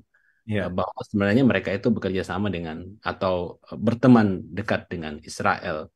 Dan ini menurut saya poin-poin yang akan membuat publik dunia akan semakin tidak percaya terhadap pemimpin-pemimpin mereka, khususnya di dunia Islam, dan ini membuka peluang besar terjadinya perubahan politik di masa yang akan datang. Dan kita berharap bahwa perubahan politik yang terjadi itu adalah bukan perubahan ke arah yang tidak Islami ya, tapi perubahan ke arah yang Islam, yang bisa berkontribusi terhadap umat Islam itu. Oke, satu terakhir mungkin untuk Bung Hasbi. Tanggapan Bung Hasbi tentang bantuan dari luar negeri yang kemarin juga sudah dinyatakan atau di-upload oleh beberapa media massa bahwasanya Yaman sudah menembakkan misilnya, tapi kemudian dihalau oleh Arab Saudi. Tanggapan Bung Hasbi? Ya, Arab Saudi itu kan kita tahu ya, Arab Saudi itu berada di sisi siapa? Arab Saudi itu berada di sisi Amerika dan berada di sisi Israel gitu. Dari awal Saudi itu mengatakan bahwa Hamas dan Israel harus menghentikan perang. Jadi memang kesannya Saudi itu tidak ingin berada di satu sisi gitu. Dan kita tahu selama ini Saudi itu bersama siapa, dan malah akhir-akhir ini tadi sudah dijelaskan juga bahwa Saudi itu semakin membuka normalisasi dengan Israel gitu. Jadi walaupun memang ya ada banyak upaya mujahidin saya kira di berbagai wilayah untuk ikut terlibat, ya tapi lagi-lagi mereka ini adalah kelompok ya. Dan yang melindungi Israel itu adalah negara gitu. Negara apa yang melindungi Israel? Negara-negara Arab yang ada di sekitarnya, termasuk Amerika Serikat. Jadi selama negara-negara Arab itu berkhianat atau tidak serius betul-betul melindungi saudara-saudara kita di Gaza, maka selama itu Israel akan membabi buta dan akan brutal gitu. Jadi itu saja kira Bung Dias ya. Sekuat apa sih kelompok-kelompok mujahidin dan sebanyak apa sih pasukan senjata mereka gitu. Ketika tentara-tentara, ketika senjata-senjata canggih yang dimiliki oleh negara-negara Arab itu mengcounter itu semua gitu. Yang seharusnya senjata itu dipakai untuk bersama-sama memerangi Israel, malah Mm-mm. mereka pakai untuk melindungi Israel dari serangan-serangan mujahidin-mujahidin di berbagai wilayah termasuk di Yaman tadi. Ini kan suatu hal yang menyedihkan dan memperlihatkan wajah sesungguhnya dari pemimpin-pemimpin itu gitu. Bahwa Mm-mm. mereka lebih peduli terhadap keamanan negara mereka sendiri sehingga mereka akhirnya bekerja sama dengan Israel dan membiarkan Muslim di Gaza itu dibantai oleh Israel sendiri. Iya. Iya, atau mungkin kita akan ini ya, akan mulai kemudian mempropagandakan seperti yang dikatakan oleh Ustadz Ismail tadi bahwa tidak layak sebuah atau Israel yang tadi disebut oleh oleh dunia sebagai sebuah negara, kita sebut entitas Yahudi atau entitas Zionis begitu aja, karena memang tidak mewakili agama Yahudi. Itu tadi sudah dikopas oleh Kiai Sidik dan juga Ustadz Ismail ya, Bung Hasbi ya. Iya, betul sekali. Ya, saya kira saya setuju ya bahwa memang sejarah itu menyebutkan bahwa Zionis itu bukanlah cita-cita dari bangsa Yahudi Bangsa atau Yahudi. umat Yahudi gitu. Ini adalah cita-cita bahkan yang paling getol pertama kali memperkenalkan ide negara Israel ini kan sebenarnya adalah kelompok Kristen di Inggris ya, dan akhirnya sejalan dengan kepentingan penjajahan Inggris, Hmm. akhirnya didukunglah gerakan Zionis. Gerakan Zionis ini gerakan yang asing sebenarnya di kalangan Yahudi, tapi Ya. cuman itu bersejalan dengan kepentingan penjajah dan kemudian akhirnya Hmm. berdirilah negara Israel. Dan Hmm. sampai hari ini pun ya Israel itu pion saja sebenarnya ya, Hmm. untuk kepentingan negara-negara penjajah besar. Israel tidak ada apa-apanya saya kira ketika tidak ada negara besar yang mengkondisikan keamanan Israel gitu, Hmm. yang memaksa negara-negara Arab lemah dan tunduk, dan kemudian akhirnya membuat Israel itu merasa aman dan tentram. Coba Hmm. seandainya negara-negara Arab sekitar Israel itu tidak tunduk pada Amerika, saya kira tidak perlu waktu 1 bulan lah gitu. Tinggal diblokade semua jalur darat, laut, udaranya Israel. Israel tidak bisa makan, tidak bisa minum, tidak bisa menjalankan apa mobil, ya kan, minyaknya semua dari jalur-jalur yang melewati wilayah kaum muslimin gitu. Cuman Hmm. karena ketundukan dan pengkhianatan para pemimpin-pemimpin kaum muslimin di wilayah Arab di Timur Tengah sana, Ya. itu yang menjadikan Israel tetap hidup dan didukung oleh Barat gitu. Oke. Oke, baik. Bagi penonton nih, ya, buat pemirsa yang setuju, kita kerdilkan, kita framing bahwa yang disebut Israel itu tadi adalah sebuah entitas kecil. Nah, mulai sekarang kita pakai sebutannya entitas Zionis Yahudi, begitu ya.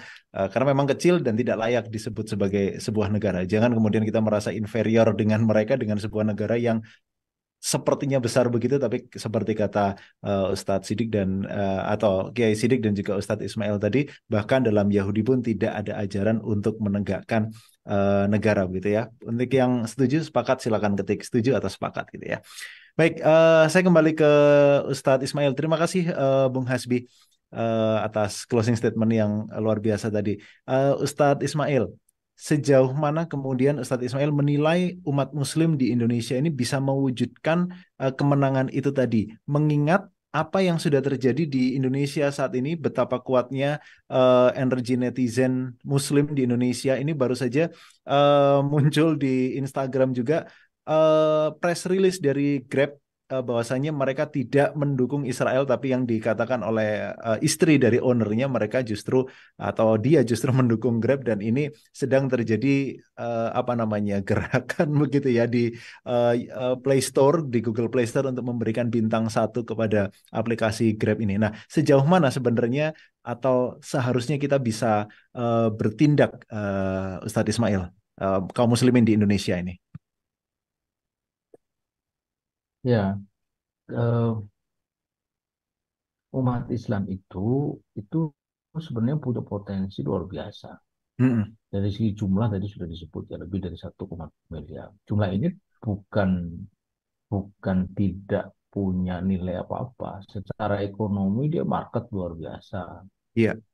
Eh, eh, Kemudian secara eh, geopolitis ya, geoekonomi juga, eh, dunia Islam itu menempati wilayah-wilayah yang sangat strategis, Hmm. kaya sumber daya alam itu. Eh, jadi eh, ini hari sebenarnya jika umat Islam itu punya kemauan untuk bertindak itu saya kira eh, apa yang diserukan boykot terhadap Ya. produk Israel itu bisa sangat efektif memberikan dampak. Kan terbukti misalnya eh, Starbucks ya kita Ya. sebut itu beberapa di antaranya, kemudian eh, apa ayam goreng itu kan kena dampak itu Ya. di banyak outlet itu sepi sekarang. Mm-mm. Itu menunjukkan bahwa umat Islam itu punya kekuatan, kekuatan politik, kekuatan ekonomi. Mm-mm. Mm-mm. Tapi andai itu kekuatan itu belum bisa secara efektif mengalahkan pada akhirnya eh, negara Zionis Yahudi, Mm-mm. kita mesti ingat bahwa di dunia ini tidak ada eh, kondisi yang tetap, ya. Mm-mm. Selalu dalam posisi dinamis, selalu Iya. dalam posisi yang selalu berubah. Israel itu kan kuat oleh karena ditopang oleh Amerika dan Eropa, Mm-mm. ya kan? Ibarat jembatan itu kuat karena ada tiang penyangganya. Uh-uh. Nah, bagaimana kalau penyangganya itu runtuh? Jembatan itu akan ikut runtuh, kan gitu, ya kan? Iya. Kalau Mm-mm. Amerika itu runtuh, Israel runtuh lah. Gitu. Mm-mm. Apakah Amerika tidak mungkin tidak runtuh? Mm-mm. Mm-mm. Fakta-fakta yang ada menunjukkan bahwa sebenarnya Amerika itu getting worse ya time to time itu. Mm-mm. Dari waktu ke waktu itu dia cenderung semakin memburuk kondisi ekonominya, kondisi macam-macamnya, kondisi sosial budayanya itu cenderung memburuk. Betul. Apalagi sekarang dengan beban tanggungan dia harus membantu Ukraina, Mm-mm. itu dia tidak mudah untuk mengalokasikan dan memang masih masih cukup ini ya. Biden masih bisa mengirim tadi disebut 10 miliar US dollar itu berarti kan lebih dari 150 triliun. Mm-mm. Eh, tapi ingat bahwa negara yang punya utang luar negeri paling besar di dunia itu tak lain adalah Amerika. Terakhir Mm-mm. saya membaca itu sudah lebih dari 20 triliun US dollar. Iya. Nah, apakah ini suatu hari itu tidak akan menjadi bom waktu? Mm-mm. Sangat mungkin. Ini hari kan mereka masih bisa sustain itu lah karena dominasi atau hegemoni dolar. Jadi dia bisa cetak dolar semau-maunya, orang masih bisa pakai gitu. Orang masih percaya kepada dolar sebagai hard currency gitu. Nah, apakah kepercayaan ini akan terus bertahan? Belum tentu juga gitu. Di tengah-tengah munculnya mata uang alternatif seperti euro, yuan, ya. Kemudian juga kemungkinan orang lebih percaya kepada emas dan sebagainya gitu. Mm-mm. Artinya begini bahwa jika umpamanya umat Islam itu tidak bisa bertindak, tapi eh, Israel itu bisa runtuh dengan sendirinya ketika kondisi-kondisi internalnya itu sudah tidak mungkin lagi menopang Mm-mm. kekuatan mereka. Jadi ibarat kata itu nggak usah dipukul KO. Mike Mm-mm. Tyson itu digerogoti oleh penyakit ya dia jatuh dengan sendirinya kan gitu. Mm-mm. Iya. Akhir-akhir kayak begitu. Apalagi di saat yang sama dunia Islam itu dunia yang sedang tumbuh, Iya. tumbuh kesadarannya, tumbuh kekuatannya, tumbuh macam-macam. Jadi apa yang dipertontonkan oleh Israel, oleh Barat, kebiadaban luar biasa, itu sebenarnya memberikan konfirmasi kepada umat Islam di seluruh dunia. Mm-mm. Konfirmasi apa? Konfirmasi bahwa HAM itu omong kosong, Mm. bahwa PBB itu impoten, bahwa dunia ini tidak adil, bahwa banyak macam kan yang terkonfirmasikan. Mm-mm. Terkonfirmasi oleh fakta-fakta yang terbaca secara sangat gamblang. Gitu. Iya. Ada banyak teori yang atau ada banyak penjelasan untuk menunjukkan betapa bahwa HAM itu sesuatu yang sebenarnya itu sangat eh, sangat apa partikular gitu, bukan universal. Mm. Tetapi penjelasan itu kan teoretik. Nah, ini kita menemukan bahwa pada akhirnya bukan hanya tidak universal, bahkan dia itu sangat diskriminatif. Mm-mm. Dia tidak berlaku universal. Kalau Iya. pakai ukuran HAM itu kan Israel harus dinyatakan sebagai pelanggaran HAM berat. Ngebom masjid, ngebom sekolah, ngebom rumah sakit, ngebom ambulan, segala macam itu bukan pelanggaran HAM. Luar Iya, biasa. betul, betul. Barat mendukung, bahkan seruan gencatan senjata pun tidak digubris itu. Nah Hmm. itu.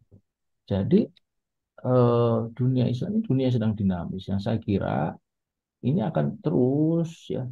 Saya kira sekarang banyak umat Islam itu semakin hari itu semakin mengerti duduk masalah Hmm. Palestina dan sekaligus mulai memahami bahwa solusi mendasarnya itu memang tidak ada lain kecuali jihad dan khilafah. Gitu. Hmm. Dulu itu agak sulit menjelaskannya, tapi ini hari gampang menjelaskan karena ketemu faktanya. Gitu. Betul, Nah betul. ini bukan sesuatu yang positif, ya, Hmm. sisi Hmm. lain gitu ya.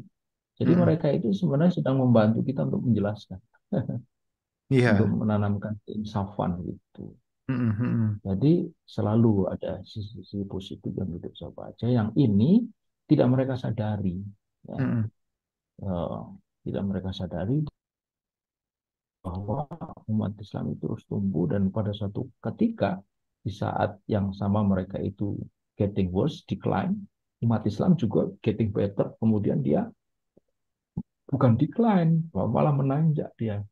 Hmm. Nah di titik itu akan terjadi pembalikan. Itu. Iya. Nah, apakah itu terjadi sebelum 100 tahun dari okupasi penjajahan Israel, penjajahan Palestina oleh Zionis Yahudi? Nah, kita lihat itu. Dulu Hmm. Saladin Al-Ayyubi kan membebaskan Palestina dari tentara salib itu kan Iya. setelah 89 tahun Hmm. dikuasai. Jadi 11 tahun kurang dari satu abad. Nah, Hmm. ini 2048 kan satu abad. Hmm. Kita 2000 anggap ya 2024 berarti kan kurang 24 tahun lagi kan Hmm. Hmm. itu 24 tahun lagi itu masih banyak kemungkinan yang terjadi itu Iya. bahkan beberapa pengamat menyebut sangat boleh jadi ini awal dari kebangkrutan atau kehancuran uh, Israel gitu. Iya. Hmm. Jika mereka masih ngotot terus bukan tidak mungkin ini terjadi perlawanan luar biasa dari sekian banyak uh, persekutuan yang mendukung Palestina itu Hmm. karena itu kan ibarat kata itu gelutnya tetangga itu jadi karena Iya. awur-awuran itu ya sama remuknya juga Hmm. gitu loh nah Iya. begitu Iya, jadi Zat. sangat banyak orang yang memperkirakan itu nah apakah itu bakal terjadi kita lihat itu Ya. termasuk juga penguasa-penguasa di negeri muslim yang diam saja ini sebenarnya juga mengkonfirmasikan kepada rakyatnya bahwa penguasamu itu sebenarnya antek dari negara-negara besar Hmm. sudah kayak begitu masih diam saja gitu. Nah itu Ya. apa ya rakyatnya akan diam terus Hmm. juga Harusnya gitu. bergerak ya. Nah Hmm. itu juga sebenarnya ya kita akan mendorong mereka untuk bergerak. Gitu. Jadi ini sesuatu yang sebenarnya sangat uh, uh, saya nggak tega ya kalau menyebut menarik ya untuk diamati itu karena kita kan bukan pengamat gitu. Ya. Tapi akan Hmm. banyak kemungkinan bisa terjadi selepas itu. Hmm. Saya kira itu dan kita tentu berdoa mudah-mudahan segala kemungkinan itu menuju kepada kebaikan bagi Amin. umat Amin. Islam Iya. dan Islam. Saya kira itu. Terima kasih. Ya, baik. Terima kasih. Jazakumullah khairan jazak kepada Ustadz Ismail Santo, kemudian kepada Ya, Bung Hasbi dan juga Kiai Sidik atas analisanya, kajiannya malam hari ini. Ini mohon maaf ini saya harus tadi pukul 21 harus menaikkan diskusi kita karena memang penonton kita merangkak di angka 300-an Kiai, Ustadz, Bung Hasbi juga. Ini Ya, akhirnya saya harus alhamdulillah. kasih tambahan-tambahan pertanyaan supaya analisa dari panjenengan bertiga ini keluar semua gitu dan di kolom komentar ini rame alhamdulillah tapi insya Allah ini pendukung Palestina semua ini di kolom komentar yang pendukung Zionis mungkin sedang enggak tahu ini kemana ini biasanya hadir malam ini nggak hadir ya. Dan semoga Hmm. kawan-kawan pemirsa yang menyaksikan bisa share link kajian kita malam hari ini. Untuk yang mampu mendownload bisa di-download, kemudian bisa di react atau mungkin di recreate begitu ya, dibuat ulang, di react di akun sosial medianya masing-masing, diambil highlight-highlightnya supaya opini-opini pembebasan Palestina ini menjadi semakin meluas dan kita menjadi bagian di dalamnya. Kita menjadi orang-orang yang berkontribusi di dalamnya. Dan akhirnya saya Mata Diasta pamit undur diri dari program Fokus UIY Official malam hari ini. Insya Allah kita akan bertemu lagi di program-program Fokus reguler UIY Official Channel di ahad-ahad berikutnya. Terima kasih dan mohon maaf atas segala khilaf. Ihdinas siratal mustaqim. Assalamualaikum warahmatullahi wabarakatuh. Waalaikumsalam warahmatullahi